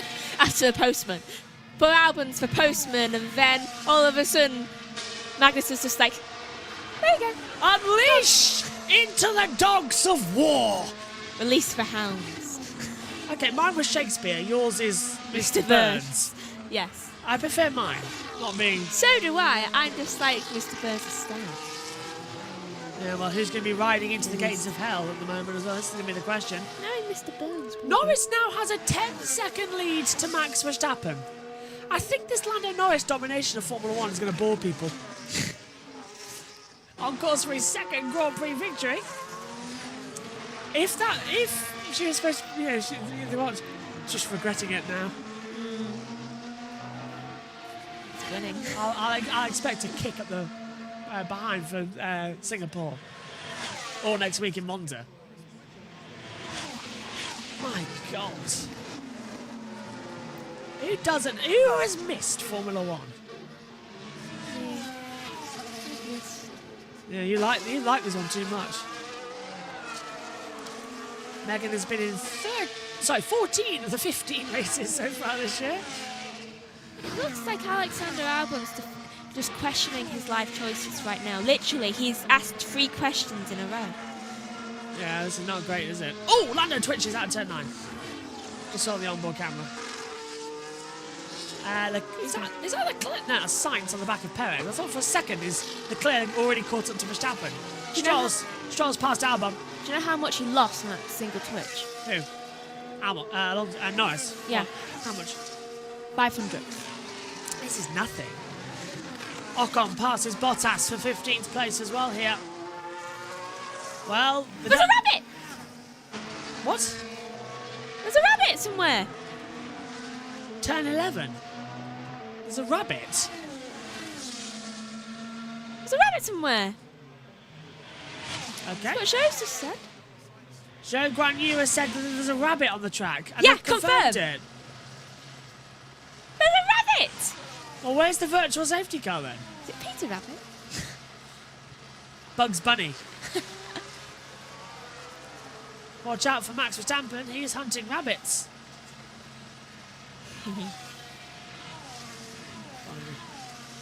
I know it's sickening of me, but if the rabbit did get hit, that's all, folks.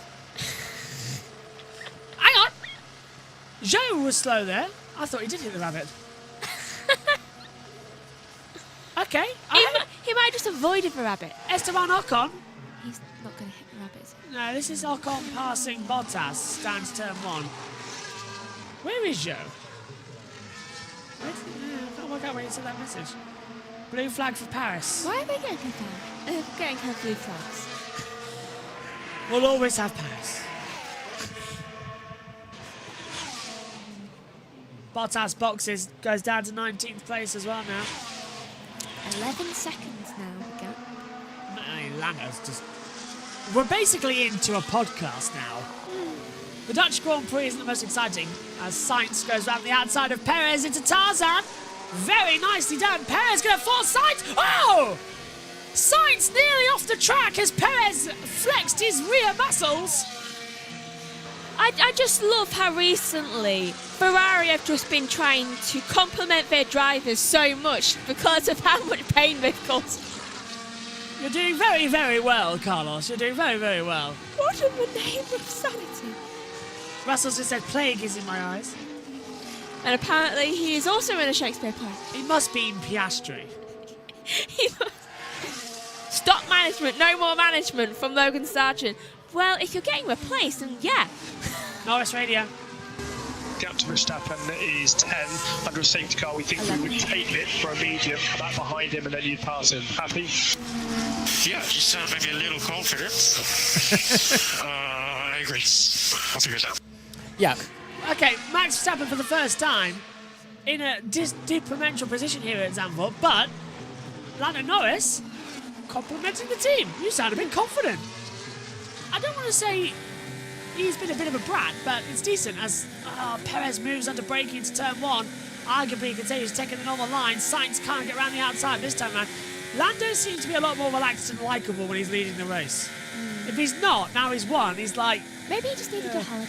Yeah, he's like a kid who throws his toys at the pram when he doesn't win. Why do I feel like Sauber are just hunting the rabbit to get it off the track? Rabbit season, duck season, rabbit season, duck season. Groundhog season when we were at Canada. Is it? Yeah, we saw like 4 of them. Ah, it was, yeah. At Montreal. We're riding with Carlos Sainz. That's the car you can hear in your audio. And there's the garage. You see, they don't all look happy, but they are portraying that they are all happy to the drivers. We are all good. We are all good. Blue flags, Hamilton. I've understood turn 5, oversteered turn 8, says Lewis. Put them together, it's perfectly balanced. He's on 22 lap old hards. He's got to take those to the end of the race. He chose them. He can live with them. Yeah. Why has everyone gone for something that wasn't on the strategies? No idea. Sainz this time goes around the outside. Perez defended too hard into turn 1. Sainz round the outside and takes 6th position with ease to Sergio Perez. Sainz moves up and now sits after George Russell. Literally no one has gone on the actual strategy. No, everyone's gone different. Yeah. Why give us these strategies, teams, if you're not going to help? 2-stopper could be for Magnussen and Bottas. Bottas has stopped. They flipped it. It doesn't make sense this race. Alexander Albon is enjoying himself a little bit too much out there.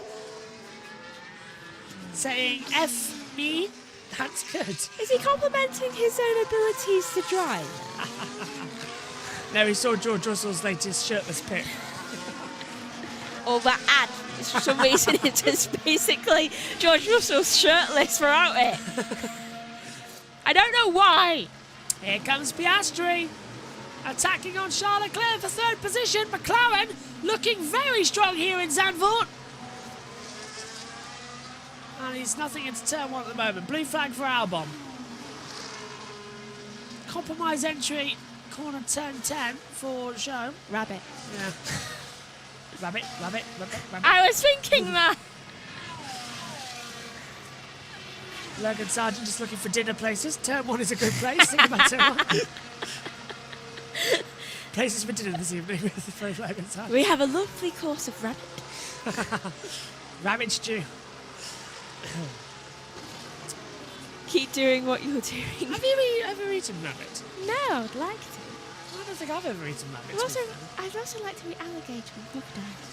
I've eaten snake. Apparently it tastes like chicken. Snake is very slimy chicken. Ooh, I'd like Snake vodka is brilliant as well.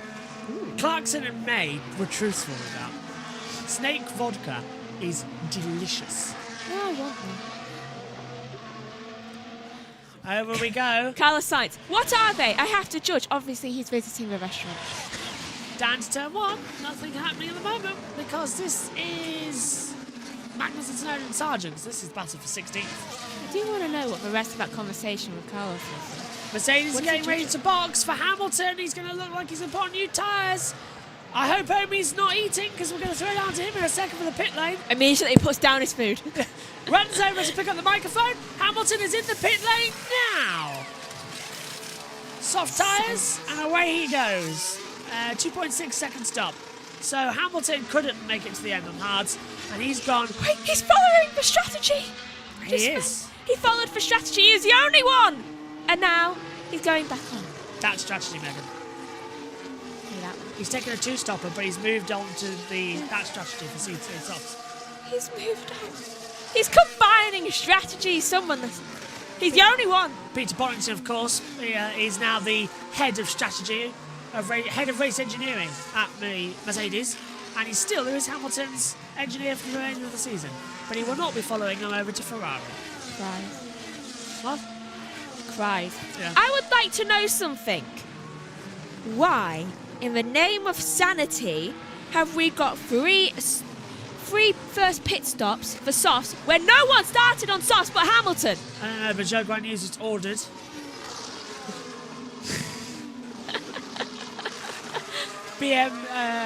B Mike 3 for corner 1. I think Esteban's one of the servers. Red Bull have aborted a pit stop here. Now, would that be for Max Verstappen? It is for Max Verstappen. He was going to put softs on.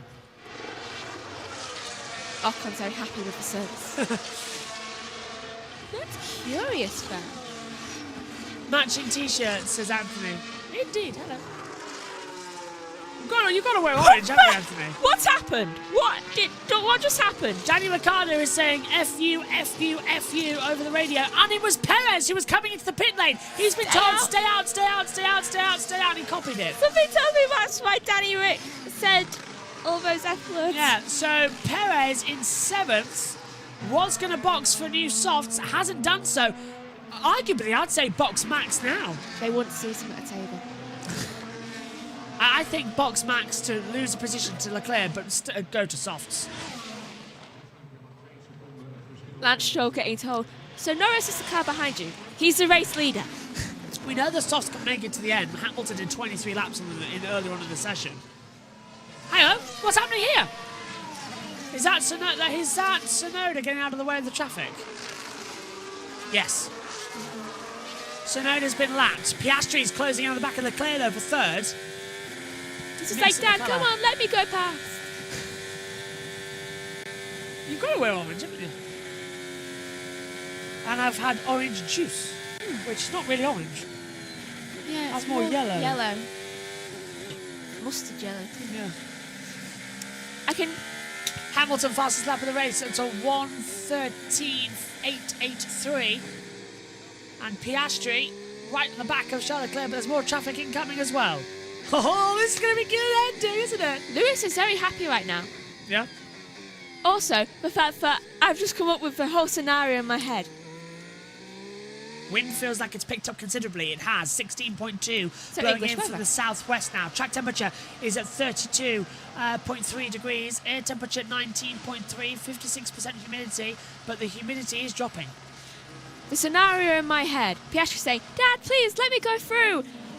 Then Leclerc saying, no, your mother says you have to do this on your own now. Oh, and there's drama at turn 1 as well as we get a little bit of drama. This is Ocon, Albon and Sargent in there too, so it's Sargent, Tsunoda and Magnussen almost coming to blows down at turn 1, 2 and 3. And Piastri has the DRS to Charles Leclerc. Did he make the move? I need to whack the timing screens to make it work this time. Still closing up again. I think I figured out how Leclerc wins. He needs before each race for his mother to cut his hair. Because he won last time. Monte Carlo. That is the key. Who's been told they're doing good? Sargent. Or is that Russell? Don't know. I'm hearing it was either a Williams or a Ferrari because they're really having to. Oh dear me, that's Norris lapping Stroll and almost getting forced off the track. Look at that. This is what the championship will do. Verstappen 295, Norris 224. Calculate. Come on, you can do that mental math. Yeah, but I just can't get it right now. 69. 224. 224. 295. 295. Minus 224. 71. Damn, 2 off. Close. Max, if you just drop behind Leclerc, we can have a really funny championship. What's on? Is that? It's a crisp. Might be actually a frozen chip, actually. Megan, I was cleaning out the freezer. Oh, Megan. You've got a chip on your shoulder. On the knee. Chip on the knee. You're a chip off the old block. Block of ice. You're as cold as ice. That 53, we've lost our sanity. I never had it. That rhymes.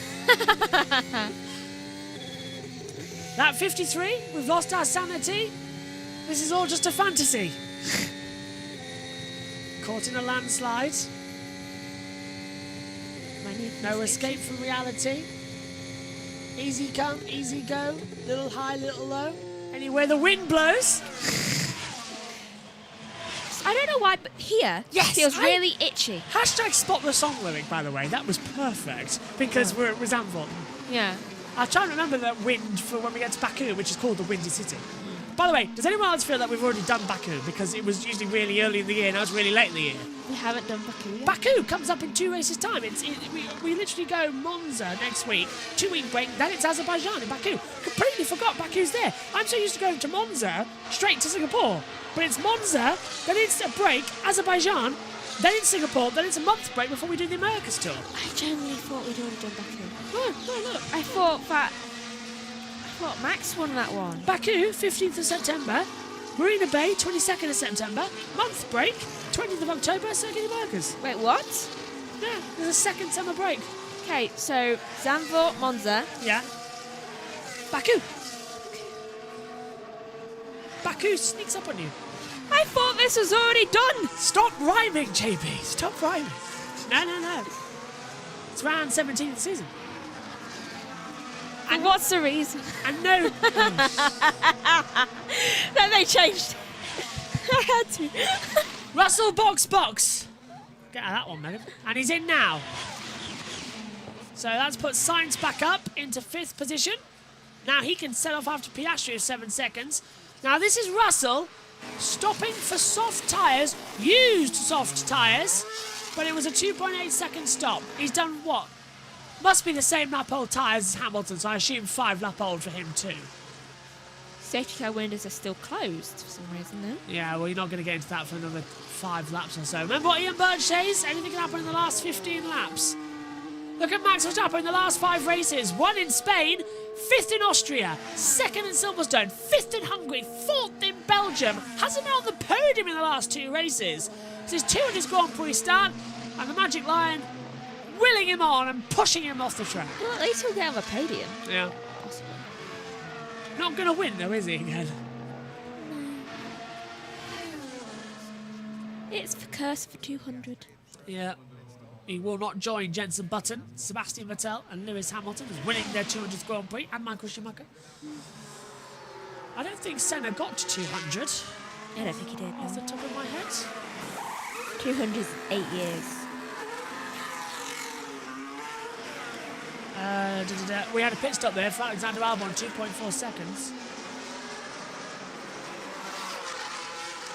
Just having a quick look in terms of starts. Michael Schumacher 306, Jenson Button 306, same. Sebastian Vettel did 299, Felipe Massa 269. Perez is closing him in. I'm just having a look, see where. Ayrton Senna 161, same as Mika Hakkinen. Johnny Herbert 160, Martin Brundle 158 starts.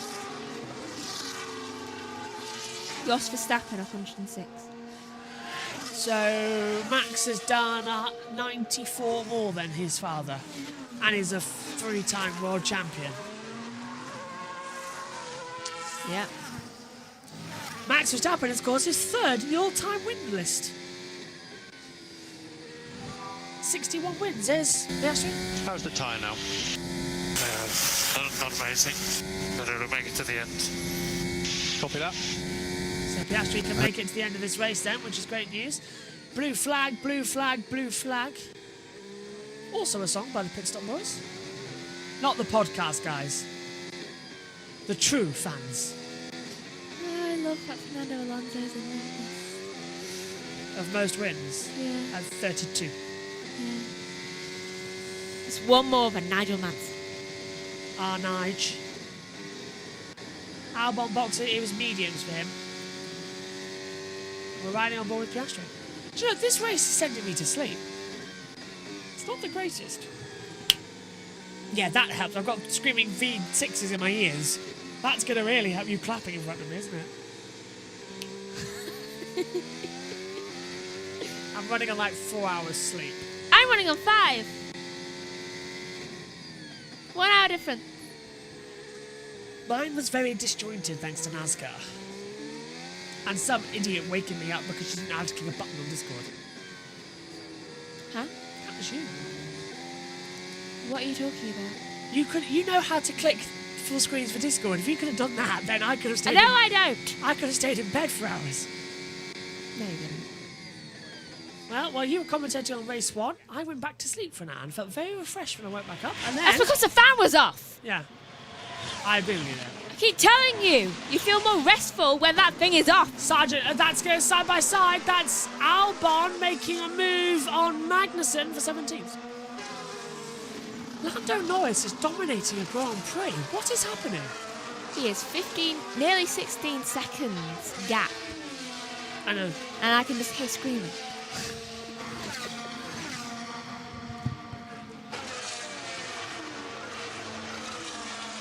This tyre is very poor from Logan Sargent. Well, obviously there's some critiques about the food.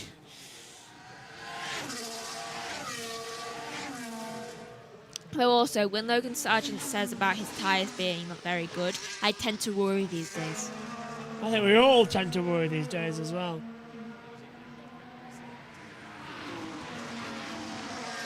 I'm actually replying to text messages during a race. You're becoming me. Lando's camera's changed on the onboard. Huh, gyro cam's gone. We get a side view. We get to see his hand.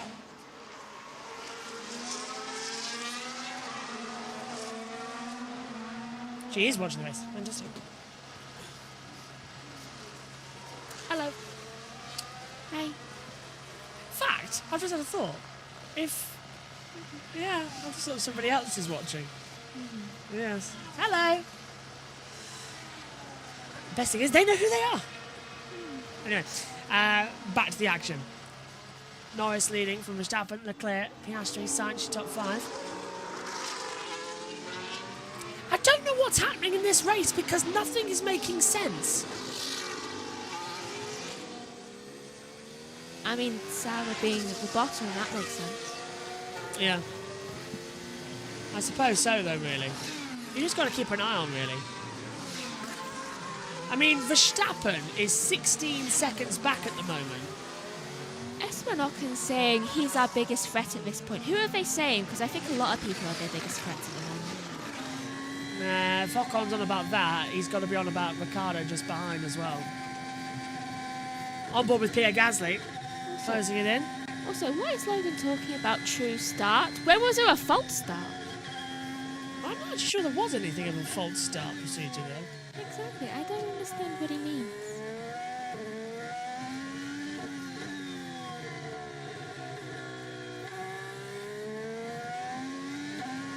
Maintain losses, corner 3.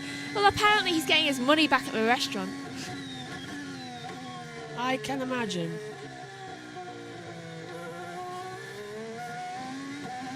Still.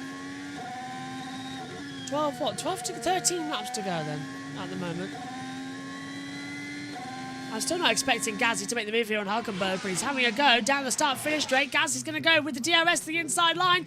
Hulkenberg blocks that inside line. Gasly sweeps around the outside to Tarzan. Got to take the high line, get the throttle down the exit. Oh, brilliant move from Gasly. Up into P9. Hulkenberg could do nothing about that, unfortunately. And yeah, I think that's a sort of half the game in this one. Hulkenberg moves up down to 10th and Gasly to 9th. They're really saving the way this one goes. What do you think, though? Why is Danny saying braking done? You have a lot of braking to do. I feel like we're in the lull. Yeah, 9 times out of 10, it's always a bit of a lull. Driver of the day. The vote is currently suggesting 22 that for Norris, 15 for Charles Leclerc, 12 for Lewis? Yes. This is Lando coming through the Audi S chicane. Millimetre perfect. Little lock up though. Scrubbing the tyres. And he is almost 17 seconds ahead. Any old iron. This is a wonderful performance from Lando Norris. Get the hat. Wait a minute. Look at the top 3. What? Hello to Lego Man. Do you get hello, Lego Man? Nice to see you. It's Norris, Verstappen and Leclerc. Megan's not searching the results. Norris, Verstappen, Leclerc in... Oh! Okay. It's exactly the same top 3 as in Miami. It's in the same order. Norris, Verstappen, Leclerc. 1, 2, 3. Okay. Apparently he needs that order to win.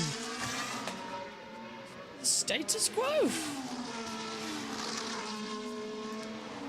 I'm not surprised. I'm surprised. Same order. Phone signal is terrible in this box. Jess is back. Hello. Hello, Jess. How was all the action?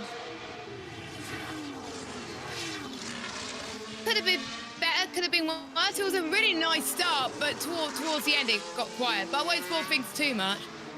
Have you got this for a minute? I guess. I'm going to go swap over. Right, I will tell Jess what I have just discovered.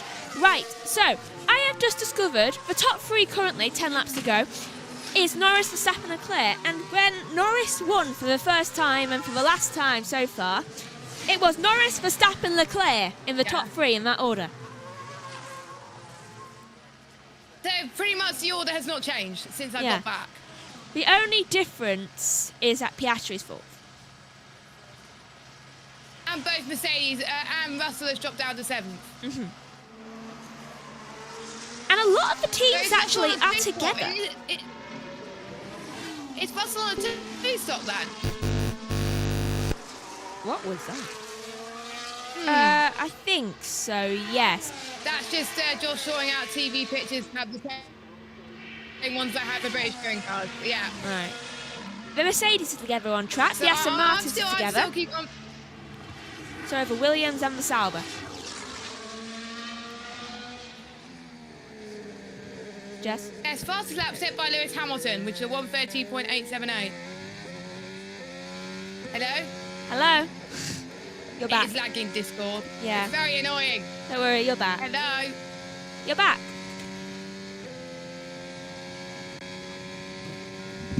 Yes, hello.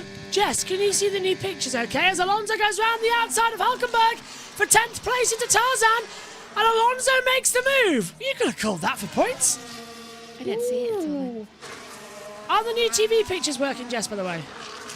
They're not much happened since I've been gone then, Josh. Right, Jess, can you hear me clearly now? Hello. Yes. Thank God for that. TV Hello? pictures. Yeah, we can hear you. Hello. Oh, yeah, okay, good. I was panicking then. Don't worry. You can put your camera on now as well. We'll change you back. Lovely stuff. On board. This is with the action then coming as well. Lewis Hamilton. So can you see the TV pictures both okay now? Yeah, I could see it fine, and it was fine in British touring cars. It was lovely. Fantastic. Welcome to 18-second territory. So but it was massively delayed, the British touring car pictures. Like the timings were way ahead. Oh yeah, that was to be expected. Yeah. Lando could do a really quick pit stop. That's very good play that had. But apart from that, the pictures were lovely. Anyway, carry on. At this point, Lando can do a really quick pit stop. No, I do not want it to do a pit stop. He's going to lose the wheel otherwise. With the amount of time he has 18.1 seconds on Verstappen. But knowing McLaren, they'll probably do a rubbish pit stop. Oh, probably. They won't. Oh, come on, of course they will. They have 8 seconds left. 9 times out of 10. Laps left. Yeah. Who? Why would they pit Norris at this stage? He's going to keep it on. Yeah, he's keeping an eye. The wind's picked up again now, 18.7. Andrew Shovlin, the trackside engineering director from Mercedes, watching on. Control the box, says Pete Gasly. This is Lando. Oh, don't tell me he's made a mistake into the chicane. Don't tell me the rabbit's near there. No, just on the lockup. He's doing perfect. 8 to go. McLaren are fast around here. Oh, his floor's looking a bit battered. Oh, it's looking a bit dead. Yeah, it's all going to be up there, isn't it? So what can we expect? He's been on those tyres for 37 laps now. The Dutch Grand Prix this year has been good, but dominated, and not by Max Verstappen. I don't like Grand Prix that are dominated. I like Lando Norris, but I don't like a Grand Prix that's dominated by a driver. I want some action at the front, please. Nothing has happened. You probably had a more exciting touring car race. Yeah, it wasn't the most exciting, but it probably would have been more exciting than this. The F1. I usually expect things from the middle of the field, It was pretty wide in some corners. I cannot wait. It was more action at the start than the end. I'll watch it. Quite towards me. I'll watch it in the gap before race 3 with myself and Jess back in the box. I won't tell you the reverse grid poll then, because that'll give away the race result. Well, not really, because there was a race results in between 7 and 12 for the results. So if you tell me, just tell me. Should I tell you now? Yeah, tell me who's got on the poll. Yeah, tell me who's got reverse grid pole. Canish. That is actually going to be quite a good race. Yep. All right, race 3 is going to be fun. I'm not going to tell you who's won, so I'll keep my mouth shut. But you can join us for race 3 of the touring cars at JBMotorsports at 5:15. My last one of the day later on. I have no idea who's alongside me for IndyCar because I've got no idea if JT's back or not. That's steering me. If you need me last minute, if Obi's not around, let me know. But right, last resort. I'll be last resort. I'm literally a Josh Tees for the day. Thank you, Jess. Look at the constructors. 434 to McLaren, Red Bull. McLaren 403. That's a race. That's a singular race I could beat him on. McLaren are going to win constructors confirmed. We have a championship. But how long is Sergio Perez going to survive? Just going to say that. He's surviving. How long is Logan Sargent going to survive? Probably not that long. Given yesterday, I think in Roman times, he would have been probably having a war with a sea at this point. And yes, that did actually happen. Have you heard the rumours of who will... There's 2 possibilities of who they might be replaced by in Monza. It's... One of which is Lawson. Yeah. The other one that I've heard rumours of Colin Pinto. Oh, that's an interesting one. And the other one is Schumacher. So there's 3 possibilities. They wouldn't throw Antonelli in right now. I do actually suggest to people after this race looking up about how one of the ancient Roman emperors had a war with the sea because he was angry at Poseidon. If Williams was smart, they would put Antonelli in to give him experience in an F1 car before technically he's in Mercedes next year. And if Williams was smart as well, what they should do is they should put... Mercedes should run Antonelli in FP1, which they already are, in I think Hamilton's car. Then Williams should run another rookie in FP1 in that car that's supposed to be headed for Antonelli. Both get one of their rookie drivers out of the way, and then Antonelli can take over the car in FP2. True. There we go. Very so it could become another situation where one driver drives for 2 teams in the same weekend. That happened recently. And at Monza. Yeah, and at Monza, because Alexander Albon, of course, De Vries did 1 practice session with one and halted in the car. Behrman did practice 1. It's not going to be Antonelli at Williams, though, but we hope. It was Neptune Caligula had a war with. Right. Not Poseidon. Poseidon is Greek. Leclerc's had a good race, hasn't he? Megan points out when you were away, Jess, it's the same top 3 as Miami. Oh, yeah, it is, isn't it? Is it same? Oh, no, it's not same top 4 because Piastri was like near the back of his it's upstairs. issue. I'm wearing orange. I'm wearing orange. You're welcome.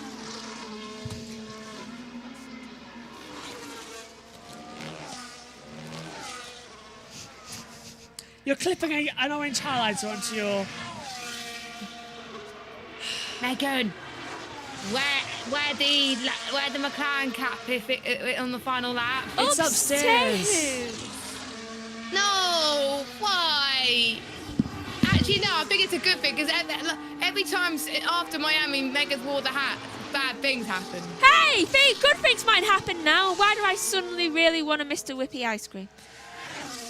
Oh my God, yes. I had a craving for bacon this morning. Oh, yum. Oh my God, I think it's raining. Is it raining or winding? Winding. That means if it's raining where you are, it's going to rain in Danville in a couple of hours' time. Oh, I think it's windy. Is it raining or windy? Windy. You can tell not much is out. By the way, Norris has increased the gap by 5 seconds. Oh, God. 20 seconds now. I've got the hat. I need to... We thought it was... We thought that Max Verstappen domination is boring. All we need is Jackson, and it's the same thing. But also, want to know something else? Lando Norris wins every time Josh T is not in the commentary box. True. Josh Wait, T. he was at Miami. No. It was me, you, and Jackson and Megan. Oh my god. Oh yeah, Jackson, if you're here, joking. He wins whenever He's Mum's at going Portland, so away. he can't. Or is away. Well, Mum, if you're watching this. I was away for a bit of it, but I was away when Piastri won. I'll also put another one on as well that. Tighten this. Or Yeah, my a little head bit. just. So, do you want me to put it back? 2 to He go. was saying That's Josh because won. you'll cut your hair. So, who's going to win this Dutch Grand Prix? Oh, actually, if you tighten, I could probably put my head down. Against a flag waver is Armin van der Oh, is Burn. that it? Oh, he's good. I like him. Who's going to win? Lando Norris, or Lando Norris? Megan has now finally been able to put the hat actually on her head. But hold on. There. Oh my god. Now put the headset on. Avoid the top. I can't There you go. see you because I I'll did have it. to go on the YouTube. I'll go on the YouTube. I did it, kind of. Hey, let's go, Megan. Come on. There we go. I'm taking a photo. I need to approve of the photo. Well, we'll take another one after the race. Final lap. Hold on. I'll take another one of me too. Last lap the call then of the Dutch Grand Prix for Formula One. Yeah. And it's Lando Norris leading the way from Verstappen in second by 20 seconds. Yeah. No, I can't hear that well. I've lost half my hearing. No, don't turn it up. Don't turn it up. Don't turn it up. I'm gonna re-maneuver it so I have my headphones normal. Go on. Well, this last lap's getting even more dramatic as well. Lando's nearly at the last corner. Can we just get on with the action as they come into it? He's at turn 10. This is easier. Well, Lando Norris said he wanted to have the Dutch fans be a part of him. The Dutch fans support Lando. They literally sing the song, "Let's go Lando, Lando is okay." But in the land of orange, where Max Verstappen is king, he has been defeated. It may be orange winning, but it's the wrong shade. Move over, Dark. Say hello to Papaya. Lando Norris wins the Dutch Grand Prix. His second ever career victory. And he's done it in style. The first driver to defeat Max Verstappen here in Zandvoort. Gasly, the timings are messed up as they'll get moved around. Max Verstappen will still be second, but will go 3 months defeated. Wow. Look at that smoke. Oh my. Also, fastest lap. On the last lap as well, Lando got a 1:13.817. The gap in the championship is 69. No, 70. Oh, we'll wait to that. And do you want to know, all the winners since Austria have been from Mercedes-powered cars. That is also true, yeah. True. Russell Hamilton, Piastri. Hamilton, Norris. Off. Who's of you another team outside of Mercedes-powered engine? Nothing for Ferrari. Let's let drivers have one. Here's Lando. Let's go. Well done. Well done. Oh, very good way. Simply lovely, huh? Well done. You did just sneak it in there as well. Fastest lap there. Thank you. Well done, boys. Incredible job. Car was unbelievable. Thank you so much. Incredible job. Let's keep pushing. Let's make it more easier, because it was still a tough race, but let's keep pushing. Love you all. Thank you. It was a strong drive. Yeah. Well done. First driver in the current era to beat Max Verstappen in his own backyard. Wow. That is a good stat that you want to have. Lando Norris wins. Maximum points this weekend too.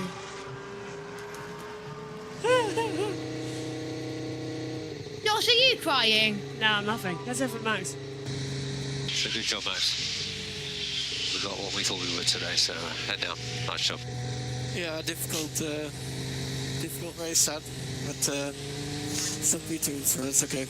Yeah, good drive, Max. We weren't quick enough today, but you got everything that there was in the car, so well done, damage limitation. Confirmation, Red Bull did. Simply lovely. Even Lando Norris is taking the mickey out of him. It's just like, yeah. It's just like, yeah. Okay, thanks, guys. Well, many people said he's a one-time wonder. He'll only ever win one Grand Prix. Lando has shown them all. Number 2. Let's hope he doesn't get disqualified. Every 10 Please. races. 5, 15. It takes him a while. Maybe you should have 5 to his Same top 3. With third place going to Charles Leclerc as well. They don't add Leclerc's first podium in a while. Oh no, he got it in. Oh my God! Did he get a podium in Belgium? Yes. The car numbers add up to 20. Let's check. Brilliant. Omi, checking in with you. What did you make of the race? Oh, 21. Sorry. Well, a very exciting start. Then calm all the way through. Lando Norris domination of the front of the field. Brilliant stuff from him. The McLaren is quick, and it's going to be interesting to see how Monza goes. Just 7 days' time until we swap orange for red. Adam Norris hugs his son. Oh, of course, his mother's there too. Yeah, his mum's here. Oh, what a Grand Prix to be there. She didn't with get your parents. she didn't get to be there last time when he won. Yeah. Hey, Adam, no, his mum was there. Adam wasn't. So now both of them are there. Max was, Josh, yeah. it's also the first Grand Prix where he started pole and he's won. Yeah, that is the truth, yeah. First time he's done that. Still doesn't have that stat of leading the opening lap after being on pole, though, but he does take the pole to win. Also, let's do it in Monza. Yeah. Also, I hope he's getting something, like from that bonus for tomorrow for his sister-in-law, because tomorrow's his sister-in-law, Sav Norris' birthday. And will Zach get another tattoo now? I'll probably have to, won't he, Zach? Probably. 3 wins from McLaren this season as well. Oh, yeah, good point. And now we have 3 different repeat winners. Max Verstappen, Lewis Hamilton, and Lando Norris. Oh, yeah. And that's 2 British winners in a row, 3 British winners in the last 4 races, 4 Commonwealth winners in a row. I'm making a prediction for Monza. What? Ferrari. One of the winners, apart from it's the one, so excluding Verstappen, Hamilton and Norris, the next race winner is going to be someone that's won this season. I say Carlos Sainz will win in Monza. Sainz, yeah. Oh, yeah, That'd I be agree. so good. I think it's got to be one of the Ferraris. If one of the Ferraris do not win, I'm going to cry. Do you know why that would be so good? Because Monza is his birthday. It's written in the Is stars. it? Yeah, his birthday is September 1st, and Monza is September 1st. Could join James Oh my God, Hunt. Sainz has got to win. Yeah. Look, Sainz has got to win. Yeah, next week. it will be his birthday race. June, July, August. So that's 2 months running in July and August that Max has been defeated. That's crazy. Unheard of. And he was nowhere near winning. Yeah. So. Guido van der Garde is now... Megan's going to disappear out of the commentary box. Thanks for your company, Megan. We'll see you in a week. Very good. I'm going to leave the hat with you. Let's check in with Guido. P2, I think, is not really the result you hoped for.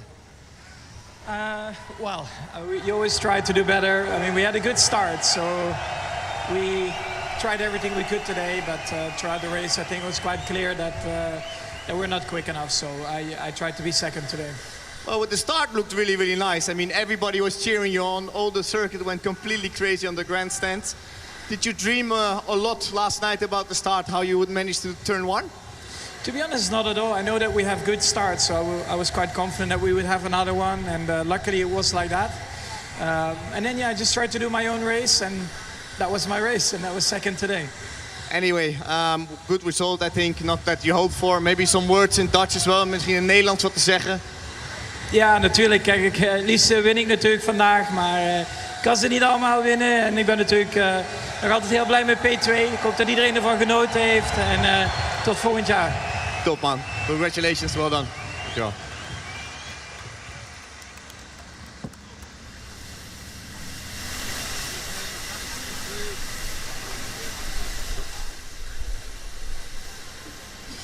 Charles, wow, what a race, starting P6, finishing B on the podium. Unbelievable result for you and the whole team.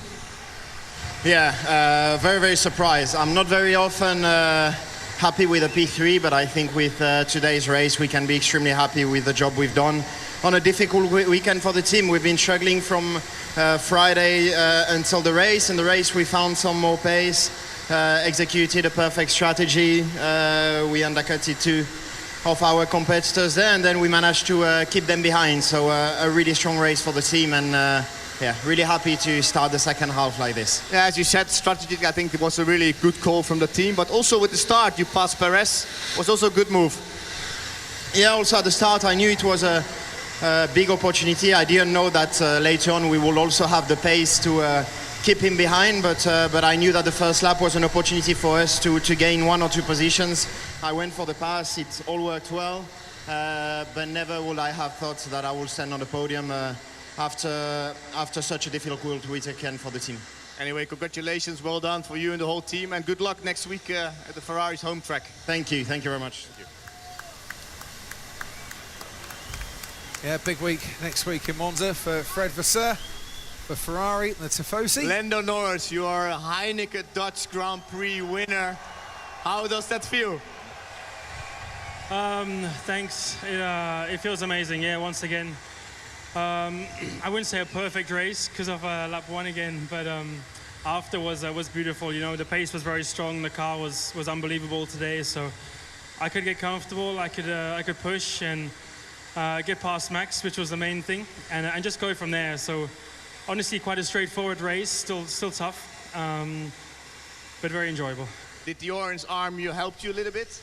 Did what? The orange army helped you a little bit? Because yeah, I mean we have so many fans here, so it's beautiful. I mean, I have a lot of Dutch fans and Dutch supporters, so I thank you very much. I mean, I'm sure some are a little upset, but I hope it was a good race, and yeah, a lot of them supporting me, so I appreciate it a lot. By lap 18, when you passed Max, would you knew that already that you would win that race? Yeah, I mean, I think from quite early on, actually, from probably lap 5, 6, 7, I expected Max to start pushing and get a bit of a gap, and he never did. So from that point, I knew we were in with a good fight.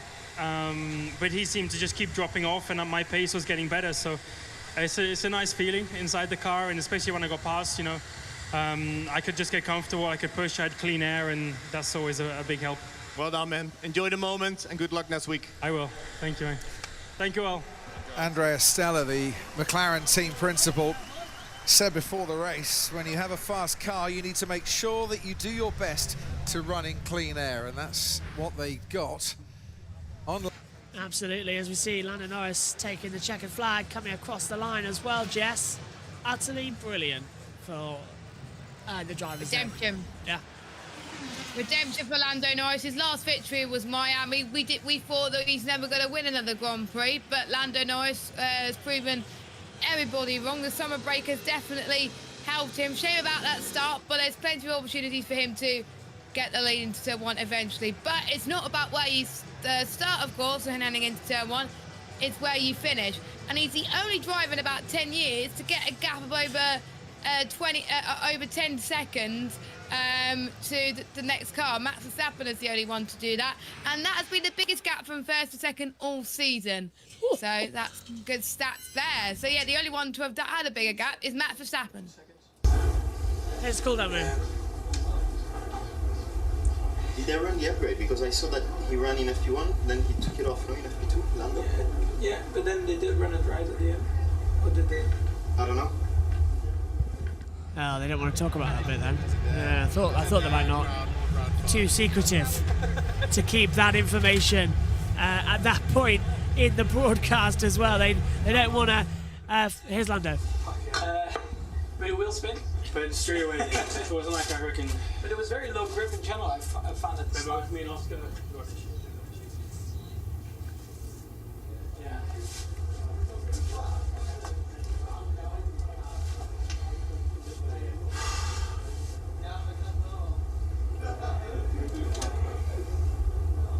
What lap time did you do at the end? 39. The final lap, half a second. You did Yeah, but it's around here, nothing. Yeah, true. It's 100% deployment. They were not quick, Mercedes? Or not on the hard, because George was third after that. On the mediums it was okay. Hard, oh my god. Oh my god. 4.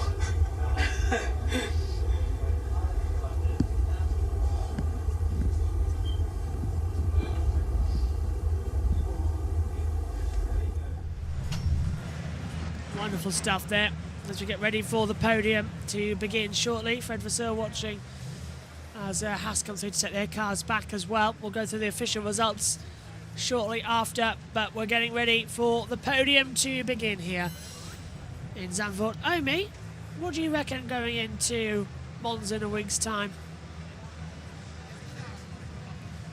Hello. I'm expecting, well, an exciting race, hopefully lots of chaos. But yeah, I'm mostly focused on the F3 title final, along with the Porsche Super Cup title final, and of course another F2 round. But yeah, I'm sure F1 will be good as well. Let's hope we get some weather and safety cars in a good Monza race. Spices back up a bit. If not, Baku is going to be insane. And then we go to the unpredictability of the night race in Singapore as well. Third for Charles Leclerc, another podium in 2024 as well. Second for Max Verstappen, the first time he's been defeated here at his home Grand Prix. Second in the qualifying, second in the race. Max Verstappen defeated by another orange supporter. It's Papaya on top. Lando Norris wins. And we will hear the British national anthem for Lando Norris and McLaren. Woo!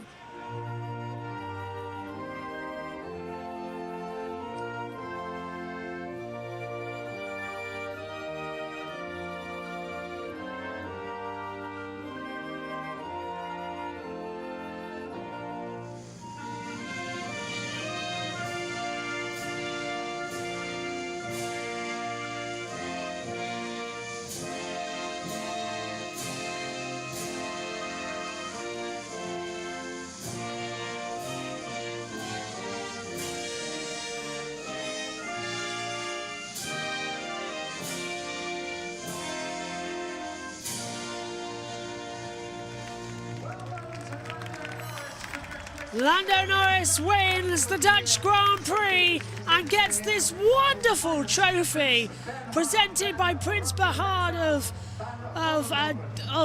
the Netherlands as well. I had a bit of a brain fade there, too tired.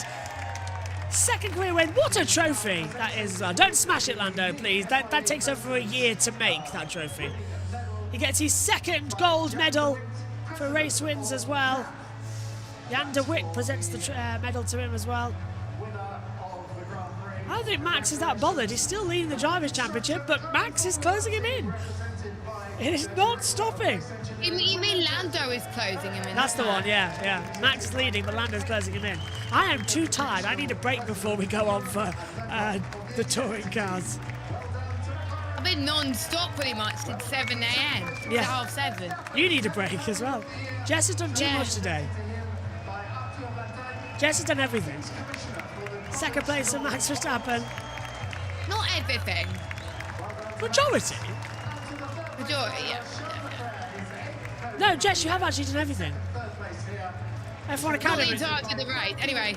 Well, you've been in everything. You've been in everything. Third place for Charles Leclerc. And now, here in Zandvoort, get off the podium, dignitaries, because it's champagne time! Lando bangs the bottle, the trophies move, but it's McLaren who have the high ground here in Zandvoort. The June in the desert has been all but won. What a run for Lando. We go now into the Italian Grand Prix at Monza in the Royal National Park, the home of Ferrari and the Tifosi. Which one's going to come on top? The Red Bull, the Papaya McLaren, or the Scarlet Ferrari? Or can the Silver Arrows fight back? Formula One is back. Max Verstappen, he's defeated 2 months running. Pinch me. 2024? It's 2010 again. Here's your results. Here's your results then from the Dutch Grand Prix. Lando Norris victorious. Max Verstappen is second. Third for Charles Leclerc. Oscar Piastri comes home in fourth position as well. Fifth for Carlos Sainz. Sixth as well for Sergio Perez. Seventh for George Russell. Lewis Hamilton in eighth. Ninth on the board for Pierre Gasly. 10th for Fernando Alonso. Moving further down, Nico Hülkenberg is 11th. Daniel Ricciardo is 12th. Lance Stroll 13th. Alexander Albon's 14th. 15th for Esteban Ocon. Sargent is 16th. 17th Tsunoda. 18th for Magnussen. Bottas and Zhou 19th and 20th. No retirement. Once again, no retirements in the championship, Jess, as well. So it's coming up again, isn't it, this one? Shows that we got some reliable cars in there as well, but hopefully, of course, no disqualifications. But the Temple of Speed is up next week at Monza, and it always delivers a fantastic Grand Prix with so much anticipation in the air as to what teams will do well. The Ferrari, Tifosi want their team to do well too. We've got pretty much all support series under the sun going to be there next week as well. Make sure you join us for fantastic action. But we're not done yet, Josh, for today. No, we've got touring cars coming up at 5:15. Then at 8:30, we've got all the action as well from IndyCar, an extended build-up to that show as well, with some interviews from the Grid Network to play in. So join us for all of the action from there. Final thoughts, though. Omi, your final thoughts on this race? A fantastic Dutch Grand Prix, but I cannot wait to go racing at the Temple of Speed at Monza. As Jess mentioned, so much action across the whole entire weekend, and hope we're going to get treated to a thriller in Formula 1, and hopefully it is not going to be a domination, and hopefully it's going to be a close fight all the way till the end. Jess? I'm pretty much repeating what I'm saying. Let's hope for some more close action next week around Monza. More sport coming, though. You can join us tomorrow on JB Sports Extra. The Premier League action gets underway with our Monday night game as well. Tom Dillon in the commentary box as well. And coverage coming up from a few matches of the US Open. That starts as well with the tennis. That kicks off tomorrow. You can listen to that on USRN and on JB Sports Extra on YouTube as well. My thanks to Jess. My thanks to Omi. My thanks as well to Megan for this weekend as well over today's action. What a day we have had. Well, Max Verstappen came here as the king of Zandvoort. He's won 3 out of 3 races. He didn't have pole position. That went to Lando Norris.